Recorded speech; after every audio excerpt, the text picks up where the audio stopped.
Kannur vision success സ്റ്റോറിയിലേക്ക് പ്രിയ പ്രേക്ഷകർക്ക് സ്വാഗതം. Success സ്റ്റോറിയിലെ ഇന്നത്തെ നമ്മുടെ അതിഥി ഫാദർ ഡോക്ടർ ഫിലിപ്പ് കവീലാണ്. 106 വർഷം പാരമ്പര്യമുള്ള കത്തോലിക്ക കോൺഗ്രസിൻ്റെ ഗ്ലോബൽ ഡയറക്ടറാണ് അദ്ദേഹം. 40 രാജ്യങ്ങളിലായി വ്യാപിച്ചു കിടക്കുന്ന ഒരു സംഘടന. അദ്ദേഹത്തെ ഞങ്ങൾ സക്സസ് സ്റ്റോറി ശ്രദ്ധിക്കാൻ തുടങ്ങിയത് കർഷകരുടെ പ്രശ്നങ്ങൾക്ക് മുന്നിൽ നിന്ന് എപ്പോഴും ശബ്ദിക്കുന്ന ഒരു മുഖം, വന്യമൃഗ ശല്യം കൊണ്ട് ദുരിതമനുഭവിക്കുന്ന മലയോര ജനതയുടെ പ്രശ്നങ്ങൾ സർക്കാരിൻ്റെ മുന്നിൽ നിരന്തരം അവതരിപ്പിക്കുന്ന ഒരു വ്യക്തി. അങ്ങനെയാണ് സക്സസ് സ്റ്റോറി ഈ മനുഷ്യനെക്കുറിച്ച് അന്വേഷിച്ചത്. അപ്പോഴാണ് മനസ്സിലാകുന്നത് തലശ്ശേരി അതിരൂപതയിലെ ഒരു വൈദികൻ, കത്തോലിക്ക കോൺഗ്രസിൻ്റെ ഗ്ലോബൽ ഡയറക്ടർ, 40 രാജ്യങ്ങളിൽ വ്യാപിച്ചു കിടക്കുന്ന ഇത്രയും വലിയൊരു സംഘടനയുടെ അമരക്കാരൻ, കർഷകർക്ക് വേണ്ടി നിരന്തരം പോരാടുന്നു. കർഷകരെ ഇന്ന് ആധുനിക കാലഘട്ടത്തിൽ വളരെ പാർശ്വവൽക്കരിക്കുന്ന ഒരു കാഴ്ചയാണ് നമ്മളെപ്പോഴും കാണുന്നത്. നമുക്കറിയാം, ഡൽഹിയിലേക്ക് അവർ കടക്കാതിരിക്കാൻ ചുറ്റും വേലികൾ തീർക്കുന്ന ഇന്നത്തെ കാലത്ത് അവരെ ചേർത്തു പിടിക്കുന്ന ഫാദർ ഡോക്ടർ ഫിലിപ്പ് കവീലിലൂടെ ഇന്നത്തെ സക്സസ് സ്റ്റോറി സഞ്ചരിക്കുകയാണ്. നമുക്ക് അദ്ദേഹത്തെ പരിചയപ്പെടാം. അദ്ദേഹത്തിൻ്റെ ബാല്യം, കൗമാരം, അദ്ദേഹത്തിൻ്റെ സാമൂഹ്യ സേവന സന്നദ്ധ പ്രവർത്തനങ്ങളുടെ അദ്ദേഹത്തിൻ്റെ സാന്നിധ്യം, ഇതൊക്കെ നമുക്കൊന്നറിയാൻ ശ്രമിക്കാം. പ്രേക്ഷകർക്കും ഒപ്പം ഡോക്ടർ ഫിലിപ്പ് കവീലിനും സക്സസ് സ്റ്റോറിയിലേക്ക് സ്വാഗതം. സുഖമാണോ വെച്ചാൽ? ഞങ്ങൾ ഈ സമൂഹത്തിൻ്റെ വ്യത്യസ്ത മേഖലകളിലെ ആളുകളെ തേടിയുള്ള ഒരു സഞ്ചാരമാണ്. അങ്ങനെയാണ് താങ്കളിലേക്ക് എത്തുന്നത്. എന്താണ് ഈ കാത്തലിക് കോൺഗ്രസ്? കാത്തലിക് കോൺഗ്രസ് എന്ന് പറയുന്നത് സീറോ മലബാർ സഭയുടെ സാമുദായിക സംഘടനയാണ്. സീറോ മലബാർ സഭയിലെ സമുദായ അംഗങ്ങളുടെ രാഷ്ട്രീയ സാമൂഹിക ഉന്നമനത്തിനും അതുവഴി പൊതുസമൂഹത്തിൻ്റെ സുസ്ഥിതിക്കും വേണ്ടി സ്ഥാപിക്കപ്പെട്ട 106 വർഷങ്ങൾ പാരമ്പര്യമുള്ള ഒരു സംഘടനയാണ് കത്തോലിക്ക കോൺഗ്രസ്. അത് ചുരുക്കപ്പേരിൽ AKCC എന്നും അറിയപ്പെടാറുണ്ട്. കാരണം ആദ്യഘട്ടത്തിൽ അത് കേരളത്തിൽ മാത്രമായിരുന്നു. ഓൾ കേരള കാത്തലിക് കോൺഗ്രസ് എന്നായിരുന്നു ഇത് രജിസ്റ്റർ ചെയ്തത്. പിന്നീട് ഈ സമുദായത്തിലെ അംഗങ്ങൾ വിവിധ രാഷ്ട്രങ്ങളിലേക്ക് കുടിയേറി പാർത്തപ്പോൾ അവിടെയൊക്കെ ഈ സമുദായ സംഘടനയും എത്തിപ്പെട്ടു. അങ്ങനെ അത് ഗ്ലോബൽ തലത്തിൽ വളർന്നപ്പോൾ കാത്തലിക് കോൺഗ്രസ് എന്ന് ഈ സംഘടന അറിയപ്പെടുന്നത്. ക്രിസ്ത്യാനികൾക്ക് മാത്രമായിട്ടുള്ള സംഘടനയാണ്. സത്യത്തില് സമുദായ സംഘടനയാണ് ഇത്. സീറോ മലബാർ സഭയിലെ NSS, SNDP ഒക്കെ പോലെ സീറോ മലബാർ സഭയുടെ സാമുദായിക സംഘടന. അതിലെ പ്രധാന നേതാക്കളൊക്കെ അൽമായരായിട്ടുള്ള ആളുകൾ. അൽമായർ എന്ന് പറഞ്ഞാൽ ഒരു വിഭാഗം. അതെ, അൽമായർ എന്ന് പറഞ്ഞ സാധാരണ മനുഷ്യർക്ക് പെട്ടെന്ന് മനസ്സിലാകുന്നത്, ക്രിസ്ത്യാനികൾക്ക് ചിലപ്പോൾ മനസ്സിലാവും എന്താണ് അൽമായർ. സഭയിലെ സത്യവിശ്വാസികളായ സമൂഹം. അതായത് അതിനൊന്നുകൂടി വിശദീകരിക്കാൻ ഞാൻ ആഗ്രഹിക്കുകയാണ്. കത്തോലിക്ക സഭയിൽ ഒരു ഹൈറാർക്കിക്കൽ സിസ്റ്റം ഉണ്ട്. പോപ്പ് തുടങ്ങി താഴേക്കടയിലേക്ക്. അതായത് മെത്രാൻമാർ, വൈദികർ, സന്യസ്തർ, അൽമായർ, ലേ പീപ്പിൾ എന്നാണ് പറയുന്നത്. അത് എല്ലാവരും ഒരുമിച്ച് തന്നെയാണ്, വിവിധ റോളുകളാണ്. വൈദികരും മെത്രാന്മാരും സന്യസ്തരും വിവാഹം കഴിക്കുകയല്ല, അവർ പ്രത്യേകമായിട്ട് ഈ ജീവിത രീതി സ്വീകരിക്കുകയാണ്. അൽമായരായിട്ടുള്ള ആളുകൾ വിവാഹ ജീവിതം നയിക്കുന്നു, കുടുംബജീവിതം നയിക്കുന്നു. അതാണ് അതിൻ്റെ വ്യത്യാസം. അപ്പോൾ അതിൽ ഈ സമുദായ അംഗങ്ങളുടെ സമുന്നതിക്ക് വേണ്ടി, അതിലൂടെ പൊതുസമൂഹത്തിന് നന്മയ്ക്ക് വേണ്ടി, എപ്പോഴും രാഷ്ട്ര നിർമ്മാണത്തിന് വേണ്ടി പ്രാധാന്യം കൊടുത്തുള്ള ഒരു സംഘടനയാണ് കത്തോലിക്ക കോൺഗ്രസ്. അതിന്റെ പ്രസിഡന്റ് സെക്രട്ടറി ആരാണ്? ഇപ്പോഴത്തെ പ്രസിഡന്റ് പുതിയതായിട്ട് തെരഞ്ഞെടുക്കപ്പെട്ടിരിക്കുന്ന പ്രൊഫസർ രാജീവ് കൊച്ചുപറമ്പിൽ സാറാണ്. അദ്ദേഹം പാലാ രൂപതക്കാരനാണ്. പുതിയതായിട്ട് അദ്ദേഹം ജനറൽ സെക്രട്ടറി ആയിട്ട് തെരഞ്ഞെടുക്കപ്പെട്ടിരിക്കുന്ന ഡോക്ടർ ജോസൂട്ടി ഒഴികെ റിട്ടയർഡ് പ്രിൻസിപ്പലാണ്. അദ്ദേഹം കോതമംഗലം രൂപതക്കാരനാണ്. അതുപോലെ തലശ്ശേരി രൂപതയാണ്. തലശ്ശേരി രൂപതയിൽ തന്നെയാണ് ഇപ്പോഴത്തെ ട്രഷറർ, ഗ്ലോബൽ ട്രഷറർ, ബഹുമാനപ്പെട്ട അഡ്വക്കേറ്റ് ടോണി പുഞ്ചക്കുന്നൽ സാർ. അദ്ദേഹത്തിന്റെ വീട് പയ്യന്നൂരാണ്. ഇപ്പോൾ ചെറുപുഴ സ്ട്രക്ചർ. ഈ ഭരണസമിതിയുടെ ഈ ഗ്ലോബൽ ഡയറക്ടറുടെ പോസ്റ്റ് ഭരണസമിതിയിൽ പ്രസിഡന്റിന്റെയും സെക്രട്ടറിയുടെയും ഒപ്പമാണോ, അതിന് തൊട്ട് മുകളിലാണോ, എങ്ങനെയാണ്? അങ്ങനെ നമുക്ക് ചോദിക്കുമ്പോൾ പ്രസിഡന്റ് സെക്രട്ടറി ഉള്ളപ്പോൾ എന്തിനാണ് ഡയറക്ടർ എന്നൊക്കെ ചോദിക്കാമല്ലോ. കാരണം സഭയുടെ ഭാഗത്തുനിന്ന് ഇത് പ്രതിനിധിയല്ല, സീറോ മലബാർ സിനഡാണ് ഈ സംഘടനയുടെ പരമാധികാരി എന്ന് പറഞ്ഞാൽ അവസാന വാക്ക്. ഈ സഭാ സിനഡിന് കീഴിലാണ് എല്ലാ മെത്രാന്മാരും വരുന്നത്, എല്ലാ വൈദികരും വരുന്നത്, എല്ലാ അൽമാരും വരുന്നത്. അപ്പം ഈ സീറോ മലബാർ സഭയുടെ പ്രതിനിധിയായിട്ട് ഒരു ബിഷപ്പ് ലെഗേറ്റ് ഉണ്ട്. അദ്ദേഹം ബഹുമാനപ്പെട്ട മാർ റെമീജിയസ് ഇഞ്ചനാനി പിതാവാണ് താമരശ്ശേരി ബിഷപ്പ്. അപ്പൊ ഈ റെമീജിയസ് പിതാവിന് ചേർന്ന് ഈ കാര്യങ്ങളൊക്കെ നടത്താൻ വേണ്ടി സിനഡ് നിശ്ചയിച്ചിരിക്കുന്ന ഒരു വൈദികനാണ്. അദ്ദേഹമാണ് ഇതിന്റെ ഗ്ലോബൽ ഡയറക്ടർ. അപ്പൊ ഈ ഗ്ലോബൽ ഡയറക്ടർ ആദ്യമായിട്ട് സിറോ മലബാർ സഭ സിനഡിന്റെ ബിഷപ്പ് ലെഗേറ്റിനോട് ബന്ധപ്പെട്ട് വേണം പ്രവർത്തിക്കാൻ. ബിഷപ്പ് ലെഗേറ്റ് സഭാ സിനഡിനോട് ചേർന്ന് വേണം പ്രവർത്തിക്കാൻ. അങ്ങനെയാണ് ഇതിന്റെ പ്രവർത്തന രീതി. അപ്പോൾ സഭാ സിനഡിന്റെ ഒരു വക്താവ് അല്ലെങ്കിൽ ഡയറക്ട് ചെയ്യുന്ന ആൾ എന്നുള്ള എവിടെയാണ് ആസ്ഥാനം? ആസ്ഥാനം ശരിക്കും പറഞ്ഞാൽ കാക്കനാടാണ്, മൗണ്ട് സെന്റ് തോമസിലാണ്. പക്ഷേ ഈ സംഘടന തുടങ്ങിയത് കോട്ടയത്ത് കഞ്ഞിക്കുഴിയിലാണ്. അവിടെ ഇതിന് ഓഫീസുണ്ട്. ഇതിന്റെ സ്ഥാപകൻ സഭയുടെ ചരിത്രത്തിലേക്ക് പോകുമ്പോൾ നിധീരിക്കൽ മാണിക്കത്തനാരാണ് ഇതിന്റെ സ്ഥാപകൻ എന്ന് നമുക്ക് പറയാം. അതിനുശേഷം അനേകം നേതാക്കൾ വന്നിട്ടുണ്ട്. അന്ന് സ്ഥാപിക്കാനുണ്ടായ സാഹചര്യം എന്താണെന്നാണ് ചരിത്രം? അന്ന് സ്ഥാപിക്കാനുള്ള സാഹചര്യം ജാത്യൈക്യ സംഘം എന്ന പേരിൽ ആദ്യം അന്ന് ഈ സിറോ മലബാർ നസ്രാനി സുറിയാനി ക്രിസ്ത്യാനികൾ തുടങ്ങിയതാണ്. അന്നത്തെ കാലഘട്ടത്തിൽ വിവിധ സാമൂഹ്യ വിഷയങ്ങളിൽ ഈ സംഘടന ഇടപെട്ടു. ഉദാഹരണത്തിന് ഒരു കാലഘട്ടത്തിൽ ഇവിടെ സർക്കാർ ജോലികൾ, തിരുവിതാംകൂറിലെ കഥയാണ് ഞാൻ പറയുന്നത്, സർക്കാർ ജോലികൾ ഒരു പ്രത്യേക വിഭാഗത്തിന് വേണ്ടി മാറ്റിവെക്കപ്പെട്ടിരിക്കും. മുസ്ലിങ്ങൾക്ക്, ഈഴവർക്ക്, ക്രിസ്ത്യാനികൾക്കൊന്നും സർക്കാർ ജോലി കിട്ടിയിരുന്ന ഒരു സംവിധാനം ഇല്ലായിരുന്നത്. അതിനെതിരെ ശബ്ദിക്കുകയും എല്ലാവർക്കും ഇത് പ്രാപ്യമാക്കണമെന്ന് പറയുകയും ചെയ്തത് ഒരു ഷെവലിയർ തരീദ് കുഞ്ഞിത്തമ്മൻ എന്ന് പറയുന്ന അന്നത്തെ ഒരു MLC ആണ്, ഇന്നത്തെ MLA എന്ന് പറയുന്ന പോലെ. അദ്ദേഹം ഈ കാര്യം ആവശ്യപ്പെട്ട് അത് നേടിയെടുത്തതിന് ശേഷമാണ് എല്ലാവർക്കും ഗവൺമെന്റ് ജോലികൾ പ്രാപ്യമായത് എന്ന് ചരിത്രം പഠിച്ചാൽ നമുക്ക് മനസ്സിലാക്കാൻ സാധിക്കും. അപ്പൊ ഇതൊരു സമുദായത്തിന് വേണ്ടി മാത്രമല്ല, അത് അന്നും ഇന്നും സമൂഹത്തിന്റെ നന്മയ്ക്ക് വേണ്ടി, മതസൗഹാർദ്ദത്തിലൂടെ ആളുകൾ ജീവിക്കാൻ വേണ്ടി സാധാരണക്കാരുടെ വിഷയങ്ങൾ പൊതുസമൂഹത്തെയും ഗവൺമെന്റിന്റെയും ശ്രദ്ധയിൽപ്പെടുത്തുക, അവരുടെ വിഷയങ്ങൾക്ക് പരിഹാരം കണ്ടെത്തുക. രാഷ്ട്രീയം ഉണ്ടോ എന്ന് പറഞ്ഞു കഴിഞ്ഞാൽ കാലാകാലങ്ങളിൽ രാഷ്ട്രീയ നിലപാടുകൾ എടുക്കും, പക്ഷേ ഒരു വ്യക്തമായ ഒരു രാഷ്ട്രീയ ചേരിതിരിവില്ല. ഈ സംഘടനയിൽ ഏത് രാഷ്ട്രീയത്തിലുള്ളവർക്കും പ്രവർത്തിക്കാം. ഇതിൽ കോൺഗ്രസ്സുകാരുണ്ട്, കേരള കോൺഗ്രസ്സുകാരുണ്ട്, BJPക്കാർക്ക് പ്രവർത്തിക്കാം, മാർക്സിസ്റ്റുകാർക്ക് പ്രവർത്തിക്കാം, അതിന് ബുദ്ധിമുട്ടില്ല. പക്ഷേ അവരുടെ കൂറ് സമുദായത്തോടായിരിക്കണം, സമുദായത്തോടും പൊതുസമൂഹത്തോടും. ഈ വന്യമൃഗങ്ങളുടെ രൂക്ഷമായ ആക്രമണം വന്നപ്പോൾ ഏറ്റവും മുൻനിരയിൽ താങ്കളുടെ സംഘടനയാണ് ഉണ്ടായിരുന്നത്. എന്താണ് ഇപ്പോൾ ഉണ്ടായ ഡെവലപ്മെന്റ്സ് എന്താണ്? ഈ കഴിഞ്ഞ കാലഘട്ടങ്ങളിൽ നമ്മൾ ശ്രദ്ധിച്ചാൽ മനസ്സിലാവും, കേരളത്തിലെ ഒരു സമാധാന അന്തരീക്ഷത്തിന് വലിയ ഭീഷണിയായിട്ട് വന്നൊരു കാര്യമാണ് വന്യമൃഗ ശല്യം എന്ന് പറഞ്ഞാൽ. പണ്ട് കാട്ടിലുണ്ടായിരുന്ന മൃഗങ്ങൾ നാട്ടിലേക്ക് വരികയാണ്. മനുഷ്യർക്ക് ജീവിക്കാൻ സാധിക്കാത്ത വിധത്തിൽ മനുഷ്യരെ ആക്രമിക്കുകയും കൊലപ്പെടുത്തുകയും ചെയ്യുന്ന അനേക സംഭവം. അതിൻ്റെ അകത്ത് മതമോ ജാതിയോ ഒന്നുമില്ല.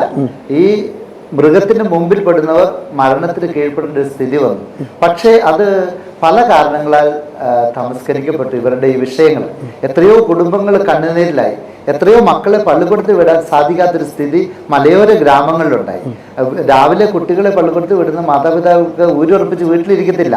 കാരണം ഈ കുട്ടി പള്ളിക്കൂടത്തിൽ എത്തിയോ, എത്തുമോ ഇതൊന്നും അറിയത്തില്ല. അതുപോലെ രാവിലെ ജോലിക്ക് പോകുന്ന സാധാരണ കർഷകര്, പ്രത്യേകിച്ച് റബ്ബർ കർഷകര്, ഇരുട്ടുകൂട്ടി അവർ റബ്ബർ വെട്ടാൻ പോകുന്നതാണ്. എപ്പോഴാണ് ഒരു കാട്ടാനെ ആക്രമിക്കുന്നത് അവർക്ക് പറയാൻ പറ്റുന്നില്ല.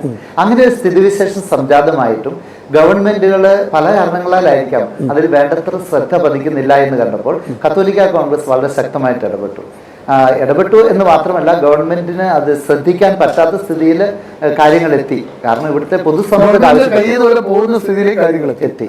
അത് പൊതുസമൂഹത്തിലെ സാധാരണ മനുഷ്യന്റെ വിഷയങ്ങളാണ്. കത്തോലിക്ക കോൺഗ്രസ് കഴിഞ്ഞ ഡിസംബർ മാസത്തിൽ കാസർഗോഡ് തൊട്ട് തിരുവനന്തപുരം വരെ ഒരു അതിജീവന യാത്ര നടത്തി. ഈ അതിജീവന യാത്ര പ്രധാനപ്പെട്ട കേന്ദ്രങ്ങളിലൂടെ എല്ലാം കടന്നുപോയി, തിരുവനന്തപുരത്ത് സമാപിച്ച്. ഞാൻ ആ യാത്രയിൽ ആദ്യന്തം പങ്കെടുത്ത ആളാണ്. അപ്പോൾ ഞാൻ ഓരോ സ്ഥലത്തും ചെന്നപ്പോൾ ആളുകൾ വളരെ വലിയ സ്വീകരണം നടത്തി. അതിനകത്ത് കത്തോലിക്കർ മാത്രമല്ലായിരുന്നു, എല്ലാ വിഭാഗത്തിൽപ്പെട്ട സാധാരണ ആളുകൾ വന്നു. അവർ പറയുന്നത്, അച്ഛാ ഈ വിഷയം ഗവൺമെന്റ് മുമ്പിൽ അവതരിപ്പിക്കണം, ഞങ്ങൾക്ക് വേണ്ടി സംസാരിക്കണം എന്നാണ് പറയുന്നത്. രാഷ്ട്രീയക്കാർക്ക് പല വിധത്തിലുള്ള താല്പര്യങ്ങൾ കാണും. ഭരിക്കുന്ന ഗവൺമെന്റിന്റെ രാഷ്ട്രീയ പാർട്ടികൾക്ക് ചില എന്നാ പറയണ്ടേ ബുദ്ധിമുട്ടുകളുണ്ട്, താല്പര്യങ്ങളുണ്ട്. പ്രതിപക്ഷത്തിനാണ് അവരുടെ താല്പര്യങ്ങളുണ്ട്. ഈ അങ്ങനത്തെ വെസ്റ്റഡ് ഇൻട്രസ്റ്റ് ഇല്ല, നിക്ഷിപ്ത താല്പര്യങ്ങളില്ലാതെ കർഷകന്റെയും സാധാരണക്കാരന്റെയും പക്ഷത്ത് നിൽക്കുവാൻ കത്തോലിക്ക കോൺഗ്രസ് വളരെ ശക്തമായിട്ട് പരിശ്രമിച്ചു. അതിന് ഫലം കണ്ടെത്തി. എന്റെ ഫലം എന്താണെന്ന് വെച്ചാൽ, ഞാൻ ഒരിക്കലും ഒരു ദിവസം ഈ തലശ്ശേരിയിൽ എൻ്റെ ഓഫീസിൽ ജോലി ചെയ്തുകൊണ്ടിരുന്നപ്പോൾ പെട്ടെന്ന് തിരുവനന്തപുരത്ത് നിന്ന് ഒരു കോൾ വന്നു. ഞാൻ അറിയാത്ത ഒരാളാണ്. ഞാൻ പരിചയപ്പെട്ടപ്പോൾ പറഞ്ഞു ഞാൻ ചീഫ് വൈൽഡ് ലൈഫ് വാർഡനാണ്. അപ്പം എനിക്ക് കൃത്യമായിട്ട് അറിയത്തില്ല ഇദ്ദേഹത്തിൻ്റെ പദവി എന്താണെന്നൊക്കെ. അപ്പോൾ പറഞ്ഞു ഈ സ്റ്റേറ്റിൽ വനം വന്യജീവി വകുപ്പിലെ ഈ കാര്യങ്ങളൊക്കെ നിയന്ത്രിക്കാൻ ഗവൺമെന്റിന്റെ ഏറ്റവും പ്രധാനപ്പെട്ട ആളാണ്. ചീഫ് സെക്രട്ടറിയുടെ റാങ്കിന് തുല്യമാണ് DGPയുടെ. അപ്പോൾ അദ്ദേഹം എന്നോട് സംസാരിച്ചു, ഫാദർ നമ്മൾ തമ്മിൽ ഒരു ശത്രുതാ മനോഭാവം ആവശ്യമില്ല. നിങ്ങൾ കർഷകരുടെ സാധാരണക്കാരുടെ വിഷയങ്ങൾ ഉന്നയിക്കുന്നതും പ്രക്ഷോഭങ്ങൾ നടത്തുന്നതും ഒക്കെ ഞാൻ ശ്രദ്ധിക്കുന്നുണ്ട്. എന്നാൽ ഗവൺമെന്റിന്റെ ഭാഗത്തു നിന്നും വനം വകുപ്പും കുറേയേറെ നല്ല കാര്യങ്ങൾ ചെയ്യുന്നുണ്ട്. അപ്പോൾ നമ്മൾ തമ്മിൽ ഒരുമിച്ചിരുന്ന് സംസാരിച്ചാൽ കുറേയേറെ പ്രശ്നങ്ങൾക്ക് പരിഹാരം ഉണ്ടാക്കാൻ സാധിക്കുന്നവർ. ഞാൻ പറഞ്ഞു, സാറേ നല്ല കാര്യം, ഞങ്ങൾക്ക് ഇന്ന കാര്യങ്ങളാണുള്ളത്. അദ്ദേഹം വളരെ അനുഭാവപൂർവ്വം കേട്ടു. അങ്ങനെ ഈ ചീഫ് ഓഫീസർ വിളിച്ചതിന് ശേഷം ഉണ്ടായ ഡെവലപ്മെന്റ് എന്താണ്? അതിനുശേഷം ഉണ്ടായ ഡെവലപ്മെന്റ് എന്ന് പറഞ്ഞു കഴിഞ്ഞാൽ പല സ്ഥലങ്ങളിലും വന്യജീവി ആക്രമണങ്ങൾ വീണ്ടും ഉണ്ടായി. ഉദാഹരണത്തിന് ഈ ഇരിട്ടി പ്രദേശം, കണ്ണൂർ ഡിസ്ട്രിക്റ്റിലെ ഇരിട്ടിയുടെ സമീപ പ്രദേശമായ പാലത്തിൻകടവ്, കച്ചേരിക്കടവ് എന്നീ പ്രദേശങ്ങളിൽ ആന ഇറങ്ങി വലിയ ഭീകര അന്തരീക്ഷം സൃഷ്ടിച്ചു. അപ്പോൾ അവിടെ നിന്നുള്ള ആളുകൾ എന്നെ വിളിച്ചു. ഞാൻ അഭിമന്യ മാർ ജോസഫ് പാമ്പ്ളാനി പിതാവിനെ ഈ കാര്യം ധരിപ്പിച്ചു. അഭിമന്യ പാമ്പ്ളാനി പിതാവും ഞാനും ഒരു സംഘം ആളുകൾ ആ പ്രദേശം സന്ദർശിച്ചു. അവിടെ വളരെ അധികം ആളുകളുടെ കാർഷിക വിളകൾ നശിപ്പിക്കപ്പെട്ടു. അവരൊക്കെ വളരെ ഭീതിയിലാണ് ജീവിക്കുന്നത്. ഈ കാര്യം അതിനുശേഷം പത്രമാധ്യമങ്ങൾ, പ്രത്യേകിച്ച് ചാനലുകൾ റിപ്പോർട്ട് ചെയ്തു. റിപ്പോർട്ട് ചെയ്ത ഉടനെ തന്നെ അവിടുന്ന് എന്നെ അവർ വിളിച്ചു സെക്രട്ടേറിയറ്റിൽ നിന്ന്. അപ്പം പ്രത്യേകിച്ച് നമ്മുടെ വനം വകുപ്പ്, വന്യജീവി വകുപ്പ് ബഹുമാനപ്പെട്ട മന്ത്രി ശശീന്ദ്രൻ്റെ ഓഫീസിൽ നിന്ന് എന്നെ വിളിച്ചു. ഫാദർ, നമുക്ക് അതിനു വേണ്ടി സംസാരിക്കാം, നിങ്ങളുമായിട്ട് ഒരു ചർച്ചയ്ക്ക് തയ്യാറാണ് എന്ന് പറഞ്ഞു. അതുപോലെ നേരത്തെ പറഞ്ഞ ചീഫ് വൈൽഡ് ലൈഫ് വാർഡൻ ഒരു ജയപ്രസാദ് സാറാണ്. അദ്ദേഹം തെലങ്കാന സ്വദേശിയാണ്, പക്ഷെ നല്ല മലയാളം പറയും.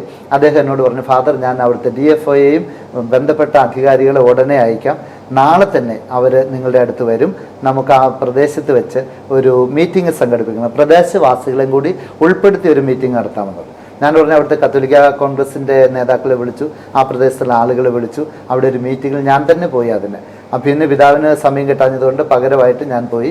അവിടെ പോയി സംസാരിച്ചു. ജനങ്ങളും ഈ ഉദ്യോഗസ്ഥരും തമ്മിൽ കൃത്യമായി ആശയവിനിമയം നടത്തി. അപ്പോൾ ജനങ്ങളുടെ ആകുലതകളും ആവശ്യങ്ങളും വളരെ കൃത്യമായിട്ട് ഉദ്യോഗസ്ഥരുടെ മുമ്പിൽ അവതരിപ്പിക്കുകയും DFO ആയിരുന്ന ജോസ് മാത്യു സാറാണ്. അദ്ദേഹം നമ്മുടെ തന്നെ മലയോര പ്രദേശത്തുള്ള വ്യക്തിയാണ്. പക്ഷേ അദ്ദേഹം വളരെ പോസിറ്റീവായിട്ട് സംസാരിച്ചു. അവിടുന്ന് ഞങ്ങൾ ചീഫ് വൈൽഡ് ലൈഫ് വാർഡനുമായിട്ടും കോൺടാക്ട് ചെയ്തു. അന്നേരം ആളുകൾ പറഞ്ഞ ഏറ്റവും പ്രധാനപ്പെട്ട കാര്യം, ആന മതിൽ, ഈ സോളാർ ഫെൻസിങ് സിസ്റ്റം ഇവിടെ പരാജയപ്പെട്ടിരിക്കുകയാണ്, അത് പുനഃസ്ഥാപിക്കണം, അതിനുള്ള പണം അനുവദിക്കണം. ആ മീറ്റിങ്ങിൽ വെച്ച് തന്നെ ഈ ചീഫ് വൈൽഡ് ലൈഫ് വാർഡൻ അറിയിച്ചു, ഫാദർ 1.25 ലക്ഷം, 1.25 ലക്ഷമല്ല, 1.25 കോടി രൂപ അനുവദിച്ചേക്കാം എന്ന് പറഞ്ഞു. അപ്പോൾ ഞങ്ങൾ പറഞ്ഞു, ഇത് അനുവദിച്ചാൽ മാത്രം പോരാ, ഈ ഫെൻസിങ് സിസ്റ്റം മെയിൻറ്റെയിൻ ചെയ്യണം. അതിന് അവിടെയുള്ള സമീപവാസികളുടെ കൂടെ വിശ്വാസമെടുത്ത് അത് റിപ്പയർ അല്ല എന്നാ പറയുന്നത്, അതിന് നമുക്കത് സംരക്ഷിക്കണം. അത് ചിലപ്പോൾ കാട് കയറും, അങ്ങനെ അത് പ്രവർത്തനരഹിതമാണ്. അതിനും കൂടെ ഇവിടെ തുക അനുവദിക്കണമെന്ന് പറഞ്ഞു. അദ്ദേഹം 2 കോടി രൂപ അനുവദിച്ചു. ഈ DFO അതിനുള്ള നേതൃത്വം എടുത്തു. ജോസ് മാത്യു സാറ് അതിന് ടെൻഡറിൻ്റെ നടപടികൾക്കുള്ള ക്രമീകരണങ്ങൾ നടത്തി. എനിക്കറിയാൻ സാധിച്ചത് അത് വളരെ വിജയകരമായിട്ട് മുന്നോട്ട് പോവുകയാണ്.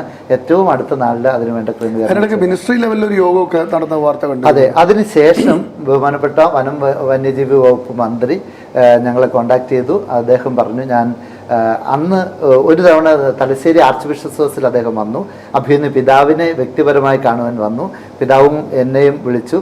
ഞങ്ങൾ ഒരുമിച്ച് ഈ കാര്യങ്ങളൊക്കെ സംസാരിച്ചു. അപ്പം ശശീന്ദ്രൻ സാറ് വളരെ പോസിറ്റീവായിട്ട് പറഞ്ഞു, ഞങ്ങൾ എന്ത് വേണേലും നമുക്ക് സംസാരിക്കാം, ഈ വിഷയങ്ങൾ നമുക്ക് പരിഹരിക്കാം എന്ന് പറഞ്ഞു. അദ്ദേഹം പറഞ്ഞു, ഇന്ന് ഞാൻ തനിച്ചാണ് വന്നിരിക്കുന്നത്, നമുക്ക് ഏറ്റവും അടുത്ത സമയത്ത് തിരുവനന്തപുരത്ത് വെച്ച് അതിൻ്റെ വനം വകുപ്പിലെ ഏറ്റവും ഉന്നതരായ ഉദ്യോഗസ്ഥരെ ഉൾപ്പെടുത്തി, കത്തോലിക്ക കോൺഗ്രസിൻ്റെ നേതാക്കളെ ഉൾപ്പെടുത്തി ചർച്ച നടത്താം, എന്നാൽ തീരുമാനം വേഗം എടുക്കാമല്ലോ എന്ന് പറഞ്ഞു. അതിനുശേഷം എന്നെ അത്ഭുതപ്പെടുത്തിക്കൊണ്ട് ബഹുമാനപ്പെട്ട കേരള സ്പീക്കർ AN ഷംസീർ സാറിൻ്റെയും അതുപോലെ വനംവകുപ്പ് മന്ത്രിയുടെയും നേതൃത്വത്തിൽ അവർ തലശ്ശേരിയിലേക്ക് വന്നു. ഈ പറഞ്ഞ ഏറ്റവും പ്രധാനപ്പെട്ട ഉദ്യോഗസ്ഥരെയും കൂട്ടത്തിൽ കൂട്ടി തലശ്ശേരി PWD റെസ്റ്റ് ഹൗസിൽ വെച്ച് അഭിനയ പിതാവിനെയും കത്തോലിക്ക കോൺഗ്രസിൻ്റെ നേതാക്കളെയും, അതിൽ തലശ്ശേരി അതിരൂപത പ്രസിഡന്റ് ഫിലിപ്പ് വെളിയത്ത് സാറുണ്ടായിരുന്നു, മാനന്തവാടി രൂപതയുടെ പ്രസിഡന്റ് ജോൺസൺ തൊഴുത്തിങ്കൽ സാറുണ്ടായിരുന്നു, അതുപോലെ ഈ ഗ്ലോബൽ പ്രതിനിധിയായിട്ട് ബഹുമാനപ്പെട്ട അഡ്വക്കേറ്റ് ടോണി പുഞ്ചകുന്ന സാറുണ്ടായിരുന്നു. അവർ വളരെ കൃത്യമായി ഹോംവർക്ക് ചെയ്ത് വിവിധ പ്രദേശങ്ങളിലെ സാധാരണക്കാരുടെ വിഷയങ്ങൾ അക്കമിട്ട് അവതരിപ്പിച്ചു. മന്ത്രി ആ മീറ്റിങ്ങിൽ വെച്ച് ഉദ്യോഗസ്ഥരോട് വേണ്ട നിർദ്ദേശങ്ങൾ കൊടുത്തു ഈ കാര്യങ്ങളൊക്കെ പരിഹരിക്കാൻ. എനിക്ക് ഏറ്റവും സന്തോഷം തോന്നിയത് ഈ ചെറുപുഴ ഭാഗത്ത്, തയ്യേനി ഭാഗത്ത് ഒരു ആൾ കടന്നൽ കുത്തേറ്റ് പരിക്കേറ്റിരുന്നു. ആ കാര്യം ശ്രദ്ധപ്പെടുത്തി അദ്ദേഹം അവിടെ വെച്ച് തന്നെ 2 ലക്ഷം രൂപ അനുവദിച്ചു. ഇന്ന് രാവിലെ ആ തുക കൊടുത്തിട്ട് കാണണമെന്നാണ് ഞാൻ വിചാരിക്കുന്നത്. അദ്ദേഹത്തിന് കർശനമായ നിർദ്ദേശമുണ്ടായിരുന്നു. അതുപോലെ ഈ കൊട്ടിയൂർ ഭാഗത്ത് ഒരു വളരെ പ്രായമുള്ള ദമ്പതികൾ വനമേഖലയോട് അടുത്ത് ആരും ശ്രദ്ധിക്കപ്പെടാതെ താമസിക്കുന്നുണ്ടായിരുന്നു. അത് മാധ്യമപ്രവർത്തകരാണ് വെളിച്ചത്ത് കൊണ്ടുവന്നത്. കൃത്യമായി പറഞ്ഞ ഏഷ്യാനെറ്റ് ചാനലിൽ അതിനെപ്പറ്റി ഒരു പ്രോഗ്രാം അവർ നടത്തി. അപ്പോൾ ഏഷ്യാനെറ്റിൻ്റെ റിപ്പോർട്ടർ എന്നെ വിളിച്ച് പറഞ്ഞു, ശ്രാവൺ എന്നാണ് അദ്ദേഹത്തിൻ്റെ പേര്, ഫാദർ നിങ്ങളുടെ മീറ്റിങ്ങിൻ്റെ സമയത്ത് ബഹുമാനപ്പെട്ട മന്ത്രി ഈ കാര്യം അറിയിക്കണമെന്ന് പറഞ്ഞു. ആ കാര്യം അറിയിച്ച പാടെ നോർത്തേൺ CCFനെ മന്ത്രി അവിടെ വെച്ച് ചുമതലപ്പെടുത്തി. ബഹുമാനപ്പെട്ട ദീപ മാഡവാണ് ഇതിന് വേണ്ട നടപടി എടുക്കണമെന്ന് പറഞ്ഞു. അത് വളരെ സമസ്ത മേഖലകളിലും ഇടപെടാൻ സംഘടനക്ക് സാധിക്കുന്നത്. ഈ വന്യമൃഗങ്ങളുടെ വിഷയത്തിൽ മാത്രമാണോ ഇടപെടൽ? വേറെ ഏതൊക്കെ മേഖലകളിൽ? വന്യമൃഗങ്ങളുടെ വിഷയത്തിൽ മാത്രമല്ല, ഇവിടുത്തെ കർഷകരുടെ ജീവിതസ്ഥിതി അനുദിനം വളരെ വഷളായിക്കൊണ്ടിരിക്കും. അവർക്ക് വേണ്ടി ശബ്ദിക്കാൻ ആരുമില്ലാതായിരിക്കും. അതെ, അതുകൊണ്ട് കർഷകരുടെ വിഷയം ഞങ്ങൾ വളരെ പ്രധാനമായിട്ട് ഏറ്റെടുത്തിരുന്നു. അതായത് റബ്ബറിന് വിലയില്ലാത്ത വിഷയം, നാളികേരത്തിന് വിലയില്ലാത്ത വിഷയം, കാർഷിക ഉൽപ്പന്നങ്ങൾക്ക് വിലയില്ലാത്ത ഒരു സ്ഥിതി വിശേഷം. എന്ത് ചെയ്യാൻ പറ്റും? അതിന് ഗവൺമെന്റുകളോട് ഞങ്ങൾ വളരെ ശക്തമായ നിർദ്ദേശം കൊടുത്തു. റബ്ബറിന് താങ്ങുവില, അത് അഭിനയ പാമ്പളാനി പിതാവ് തന്നെയാണ് ആ കാര്യം പറഞ്ഞത്. അത് വലിയ വിവാദമായി മാറിയെങ്കിലും അത് ദേശീയ തലത്തിൽ ശ്രദ്ധിക്കപ്പെട്ടു. ഇപ്പോൾ എനിക്ക് വളരെ പ്രധാനമായിട്ട് പറയാനുള്ള കാര്യം, കത്തോലിക്ക കോൺഗ്രസിന്റെ പ്രസ്താവനകളും കത്തോലിക്ക കോൺഗ്രസിന്റെ ആ ഒരു വിവാദ പ്രസ്താവന ബിഷപ്പ് പാമ്പ്ലാനി ഒരു BJP ലൈനിൽ അല്ലെങ്കിൽ ഒരു സംഘപരിവാർ ലൈനിലേക്ക് പോകുന്നു എന്ന നിലക്ക് വ്യാപകമായ പ്രചരണം ഉണ്ടായിട്ട് എന്ത് തോന്നി ഫാദർ? അത് വളരെ പ്രജുഡിസ്ഡ് ആയിട്ടുള്ള ഒരു വിലയിരുത്തലാണ്. അഭിനയ പിതാവിന്റെ വാക്കുകളെ അടർത്തിയെടുത്ത് സാഹചര്യത്തിൽ നിന്ന് മാറ്റി പറഞ്ഞതാണ്. പിതാവ് എന്താണ് അവിടെ പറഞ്ഞത്? പിതാവ് പറഞ്ഞത് കർഷകരെ സഹായിക്കുന്നവരെ കർഷകരും സഹായിക്കും. അത് മാർക്സിസ്റ്റ് പാർട്ടി ആണെങ്കിൽ ഇടതുപക്ഷമാണെങ്കിൽ നിങ്ങളെ സഹായിക്കും, കോൺഗ്രസ് പാർട്ടിയാണ് കോൺഗ്രസിനെ സഹായിക്കും, BJP ആണെങ്കിൽ BJPയെ സഹായിക്കും. അന്നേരമാണ് പിതാവ് പറഞ്ഞത്, ആ സമയത്താണ് പറഞ്ഞത്, നിങ്ങൾക്കൊരു MP ഇല്ല എന്ന് പറഞ്ഞ് നിങ്ങൾക്ക് അറിയില്ലേ, ഞങ്ങൾ കർഷകരെ സഹായിക്ക്, ഞങ്ങളൊരു MP തരാം എന്ന് പറഞ്ഞു. അതിലും തെറ്റൊന്നുമില്ല. പിതാവ് BJPയുടെ വക്താവാകുകയല്ല ചെയ്തത്. ഒരു MP എന്ന് പറഞ്ഞാൽ ആരാണ്? ഒരു MP എന്ന് പറഞ്ഞാൽ ആ കൺസ്റ്റിറ്റ്യുവൻസിയിലെ ജനങ്ങൾക്ക് വേണ്ടി പാർലമെന്റിൽ പോയി അല്ലെങ്കിൽ നിയമസഭയിൽ പോയി പാർലമെന്റിൽ പോയി അവരുടെ പ്രശ്നങ്ങൾ അവതരിപ്പിക്കേണ്ട ആളാണ്. അപ്പൊ ഈ കർഷകർക്ക് വേണ്ടി ശബ്ദിക്കാൻ ഒരാൾ പറഞ്ഞതാണ്. അതെ, അത് വല്ലാത്ത രീതിയിൽ ആ ഒരു വാക്കുകൾ മാത്രം എടുത്തുപയോഗിച്ചു. കർഷകരുടെ പ്രക്ഷോഭങ്ങൾക്ക് എന്തെങ്കിലും റിസൾട്ട് ഉണ്ടായിട്ടുണ്ടോ? തീർച്ചയായും. എന്തൊക്കെയാണ് നിങ്ങൾ ചെയ്തത്? കർഷകരുടെ പ്രക്ഷോഭങ്ങൾക്ക് ഞങ്ങൾ ഈ വിഷയം ഈ അതിജീവന യാത്രയിൽ ഉടനീളം അവതരിപ്പിച്ചു. പിന്നെ ഓരോ വിഷയം വരുമ്പോഴും ഞങ്ങൾ പല സ്ഥലങ്ങളിൽ വെച്ച് പ്രക്ഷോഭങ്ങൾ നടത്തിയിട്ടുണ്ട്. ഗവൺമെന്റുകൾ അതിന് ഇപ്പം 200-ന് മുകളിൽ വിലയായി റബ്ബറിന്. ആരും ശ്രദ്ധിക്കാതെ കിടന്ന ഒരു കർഷകർ പല വേദികളിൽ ആവശ്യപ്പെട്ടത് പാമ്പ്ലാനി പിതാവ് കത്തോലിക്ക കോൺഗ്രസിന്റെ പ്ലാറ്റ്ഫോമിൽ നിന്ന് ആവശ്യപ്പെട്ടപ്പോൾ അത് ദേശീയ തലത്തിൽ ശ്രദ്ധിക്കപ്പെട്ടു. ഈ റബ്ബർ ബോർഡിന്റെ ചെയർമാൻ നേരിട്ട് വന്നു. അതന്ന് അദ്ദേഹം നേരിട്ട് വന്ന് സംസാരിച്ചു. അതിന്റെ ചെയർമാൻ ആയിട്ടുള്ള ആള് അദ്ദേഹം ഇവിടെ വന്ന് ഞങ്ങളോട് സംസാരിച്ചു. ഈ ബിഷപ്സ് ഹൗസിൽ വന്ന് അഭിനയ പിതാവിനോട് ചർച്ച ചെയ്തു. റബ്ബർ കർഷകർക്ക് വലിയ മാറ്റങ്ങൾക്ക് തുടക്കം കുറിക്കാൻ സാധിച്ചു. മറ്റു കാർഷിക മേഖലകളിലേക്ക് ഞങ്ങളോട് കുട്ടനാട്, അവിടുത്തെ നെല്ലിന്റെ വിഷയം, കുട്ടനാട് മേഖല വലിയ പ്രതിസന്ധിയിലായിരുന്നു. ആ കാര്യം ഞങ്ങൾ അവതരിപ്പിച്ചു. അതുപോലെ തേങ്ങയുടെ വില, മറ്റു കാര്യങ്ങളൊക്കെ ഞങ്ങൾ കൃത്യമായിട്ട് അവതരിപ്പിച്ചു. ഗവൺമെന്റുകൾ അത് ശ്രദ്ധിക്കാമെന്ന് പറഞ്ഞു. ഞാൻ ഒരു ദിവസം ഈ അടുത്തിടയ്ക്ക് ബഹുമാനപ്പെട്ട കേരള മുഖ്യമന്ത്രി ശ്രീ പിണറായി വിജയൻ സാറിന്റെ വീട്ടിൽ അദ്ദേഹത്തെ കാണാൻ പോകേണ്ട ഒരു ആവശ്യം ഉണ്ടായിരുന്നു. അദ്ദേഹം അന്നേരം പറഞ്ഞു, ഫാദർ ഞങ്ങൾ ഇതൊക്കെ വളരെ കാര്യമായിട്ട് ശ്രദ്ധിക്കുന്നുണ്ട്, അനുഭാവപൂർവ്വം പരിഗണിക്കുന്നതാണ് എന്ന് അദ്ദേഹം എന്നോട് വ്യക്തിപരമായിട്ട് പറഞ്ഞ് ഞാൻ ഓർക്കുകയാണ്. അദ്ദേഹത്തിൻ്റെ നിലപാട് എങ്ങനെയാണ് കർഷകരോടുള്ളത്? അദ്ദേഹത്തിന്റെ നിലപാട്, അദ്ദേഹത്തിന്റെ പ്രശ്നം എന്ന് പറഞ്ഞാൽ നമ്മൾ പറയും ഒരു ഗവൺമെന്റിനെ നയിക്കുക എന്ന് പറഞ്ഞാൽ അത്ര എളുപ്പമുള്ള കാര്യമാണ്. വളരെ പ്രത്യേകിച്ചും കേരള ഗവൺമെൻറ്റിന് സാമ്പത്തിക പ്രതിസന്ധി അതിൻ്റെ മൂർധന്യ അവസ്ഥയിലാണെന്ന് നമുക്ക് എല്ലാവർക്കും അറിയാം. അതുകൊണ്ട് കർഷകരെ അവഗണിക്കണം എന്ന് ഇല്ല. അതുകൊണ്ട് കുറച്ചുകൂടി കേരള ഗവൺമെൻറ് കർഷകരുടെ കാര്യത്തിൽ ശ്രദ്ധ പതിപ്പിക്കുന്നത് ബുദ്ധിയായിരിക്കുമെന്നാണ് എൻ്റെ അഭിപ്രായം. കാരണം ഈ കഴിഞ്ഞ തെരഞ്ഞെടുപ്പിൽ അതിൻ്റെ ഒരു അനുരണനങ്ങൾ ഉണ്ടായിട്ടുണ്ട് എന്ന് ഞാൻ പറയുന്നതല്ല, മാർക്സിസ്റ്റ് പാർട്ടിയുടെ വിവിധ മേഖലകളിൽ നിന്ന് കേൾക്കുന്ന റിപ്പോർട്ടുകൾ നമ്മൾ സൂചിപ്പിക്കുന്നുണ്ട്. അത് കർഷകർക്ക് ഇനി ഈ കർഷകരെ എന്തുകൊണ്ടാണ് പൊതുസമൂഹം അവരുടെ ഒരു ഭാഗമായി മാറാത്തത്? എന്തുകൊണ്ട് ഇപ്പോഴും കർഷകർക്ക് വേണ്ടി ശബ്ദിക്കുന്ന ഒറ്റപ്പെട്ട ശബ്ദങ്ങളായി മാറുന്നു? സത്യത്തിൽ നമുക്ക് അന്നം തരുന്നവർ നമ്മളെ ഈ രാജ്യത്തിന് നിലനിൽപ്പ് തന്നെ കർഷകരാണ്. പക്ഷെ എന്തുകൊണ്ട് അവർക്കൊരു പ്രയോറിറ്റി കിട്ടുന്നില്ല? എന്തുകൊണ്ട് എന്ന് ചോദിച്ചാൽ കർഷകർ അസംഘടിതരാണ് എന്നുള്ളതാണ് അതിൻ്റെ ഏറ്റവും പ്രധാനപ്പെട്ട കാര്യം. ഈ കർഷകരെ പലരും ഓൺ ചെയ്യാൻ ശ്രമിക്കുന്നുണ്ടെങ്കിലും കർഷകർക്ക് വേണ്ടി ആത്മാർത്ഥമായിട്ട് നിൽക്കുന്നവർ വളരെ കുറവാണ്. രാഷ്ട്രീയ പാർട്ടികൾക്കൊക്കെ കാർഷിക സംഘടനകളുണ്ട് കർഷകർ, പക്ഷേ അവർക്കൊക്കെ അവരുടേതായ താല്പര്യങ്ങളും പരിമിതികളും ഉണ്ട്. അവര് ഒരു പ്രോഗ്രാമിന് വേണ്ടി പ്രോഗ്രാം വെക്കുക, ഞാൻ നിഷ്പക്ഷമായിട്ട് പറയുന്ന പ്രോഗ്രാമിന് വേണ്ടി പ്രോഗ്രാം വെക്കുന്നു എന്നുള്ളതല്ലാതെ അതിനപ്പുറത്തേക്കുള്ള ആത്മാർത്ഥതയിൽ എനിക്ക് പലപ്പോഴും സംശയം. ആരെയും കുറ്റപ്പെടുത്താൻ ഞാൻ ആഗ്രഹിക്കുന്നില്ല. പക്ഷെ കത്തോലിക്ക കോൺഗ്രസ് ഈ കർഷകർക്ക് വേണ്ടി നിലനിൽക്കും എന്ന് പറഞ്ഞാൽ നിലനിൽക്കും, അവരുടെ പക്ഷത്തും പ്രവർത്തിച്ചിരിക്കും. അതിൻ്റെ അകത്ത് ഈ രാഷ്ട്രീയമോ ഗവൺമെന്റ് ഏത് ഗവൺമെന്റ് ആണെന്ന് ഞങ്ങൾ നോക്കിയാൽ നമുക്ക് ഡോക്ടർ ഫിലിപ്പ് കവിയലിൻ്റെ വ്യക്തി ജീവിതത്തിലൂടെ ഒന്ന് സഞ്ചരിക്കാം. ശരിക്കും താങ്കൾ എവിടെയാണ് ജനിച്ചത്? ഞാൻ കണ്ണൂർ ഡിസ്ട്രിക്റ്റിലുള്ള ചന്ദനക്കാമ്പാറ എന്ന മലയോര ഗ്രാമത്തിലാണ്. അത് നമ്മുടെ കുന്നത്തൂർപ്പാടിക്ക് അടുത്താണ്, പയ്യാവൂരിനടുത്താണ്. അവിടെ മാതാപിതാക്കൾ ചാക്കോ ത്രേസ്യ ദമ്പതികളാണ്. കവിയിൽ എന്നാണ് എൻ്റെ വീട്ടുപേര്. ചാച്ചന്റെ വീട്ടുപേര്. അമ്മ കൊല്ലം പറമ്പിൽ എന്നാണ് അവരുടെ വീട്ടുപേര്. നിങ്ങൾ എത്ര മക്കളാ? ഞങ്ങള് 7 മക്കളാണ്. ചാച്ചൻ എന്തായിരുന്നു ജോലി? ചാച്ചൻ ഒരു കർഷകനായിരുന്നു. അത് കൂട്ടത്തില് ചാച്ചന് ബിസിനസ്സും ഉണ്ടായിരുന്നു. ആ ബിസിനസ് എന്ന് പറഞ്ഞാൽ വലിയ ബിസിനസ് അല്ല, ഒരു കടയുണ്ടായിരുന്നു ഞങ്ങൾക്ക്. എവിടെയായിരുന്നു? അത് ചന്ദനക്കാമ്പാറ. നിങ്ങളെല്ലാം കുടിയേറ്റ ജനതയാണ്. അതെ, ഞങ്ങള് കോട്ടയം ഡിസ്ട്രിക്റ്റിലെ പാല പ്രവിത്താനം എന്ന് പറയുന്ന സ്ഥലത്ത് നിന്നാണ്. പ്രവിത്താനം. അവിടുന്ന് താങ്കളുടെ പിതാവാണോ കുടിയേറിയത്? എന്റെ പിതാവിന്റെ പിതാവാണ് ശരിക്കും. ഏത് കാലഘട്ടത്തിലാണ്? അതൊരു 60 കാലഘട്ടത്തിലാണ്. അപ്പം താങ്കളുടെ പിതാവൊക്കെ ഇവിടെ ജനിച്ചതാണോ? അല്ല, എന്റെ പിതാവ് അവിടെ ജനിച്ചതാണ്. പിതാവിന്റെ പിതാവും മക്കളെ കൂട്ടി ഇങ്ങോട്ട് കൊണ്ടുവന്നു. ഞാൻ ഇവിടെ ജനിച്ചതാണ്. ഞാൻ 1970-ലാണ് ജനിച്ചത്. അപ്പൊ നിങ്ങൾ 7 മക്കള്? ഞാൻ രണ്ടാമത്തെ ആളാണ്. എനിക്കൊരു ചേട്ടനുണ്ട്. ചേട്ടന്റെ പേര് ജോസ് ചാക്കോ കവിയിൽ. അദ്ദേഹം ഒമാനിലാണ് 25-26 വർഷങ്ങളായിട്ട്. ആദ്യം അവിടെ യൂണിവേഴ്സിറ്റി പഠിപ്പിക്കുമായിരുന്നു. ഇപ്പൊ യൂണിവേഴ്സിറ്റിയിലെ കോർഡിനേറ്റർ ആയിട്ട് ജോലി ചെയ്യുന്നു. എന്ന് പറഞ്ഞാൽ ഡീൻ ഓഫ് സ്റ്റഡീസ് പോലത്തെ. സഹോദരങ്ങള് എൻ്റെ നേരെ ഇളയ അനിയൻ കാനഡയിലാണ്. അദ്ദേഹം ഇങ്ങനെ കാനഡ, നേരത്തെ ദുബായിലായിരുന്നു, അവിടുന്ന് കാനഡയിൽ പോയി അവിടുത്തെ സിറ്റിസൺഷിപ്പ് ഒക്കെ എടുത്തു. അവിടെയാണ് 3 കുട്ടികളുണ്ട്. അടുത്ത ആള് ഒരു അടുത്ത ആള് പെങ്ങളാണ്, അവള് ടീച്ചറാണ്, നെല്ലിക്കുറ്റി ഹൈസ്കൂളിൽ പഠിപ്പിക്കുന്നു, ലിസി ടീച്ചർ. അതിൻ്റെ ഇളയാള് ബിസിനസ്സാണ്, വിൽസൺ എന്ന് പറയും. അവന് തളിപ്പറമ്പിലെ ഹോട്ടൽ ബിസിനസ് ആയിരുന്നു. ഇപ്പം അവിടുത്തെ ഈ ഹൈവേ പണി വന്നപ്പോൾ തൽക്കാലം നിർത്തിവെച്ചു, കാരണം അവിടെ ഈ പണി കാരണം ബുദ്ധിമുട്ടായതുകൊണ്ട്. അതിൻ്റെ ഇളയ 2 കുട്ടികളാണുള്ളത്, പെങ്ങന്മാരാണുള്ളത്. ഒരാള് +2 ടീച്ചറാണ്, 4 ആണ്, 3 പെണ്ണ്. ഇളയാള് നേഴ്സാണ്. അവര് കുടുംബമായിട്ട് ഒമാനിലാണ്. ഒരാൾ മാത്രമേ അച്ഛനായിട്ടുള്ളൂ? അതെ, ഒരാൾ മാത്രം.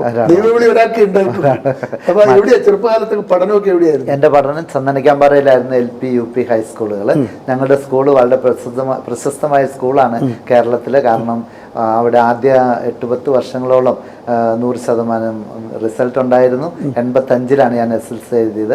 അതുമാത്രമല്ല, ഈ ചന്ദനക്കാമ്പാറ സ്കൂളാണ് ബാസ്കറ്റ് ബോൾ രംഗത്ത് കേരളത്തിൽ വലിയ വിപ്ലവം ഉണ്ടാക്കി.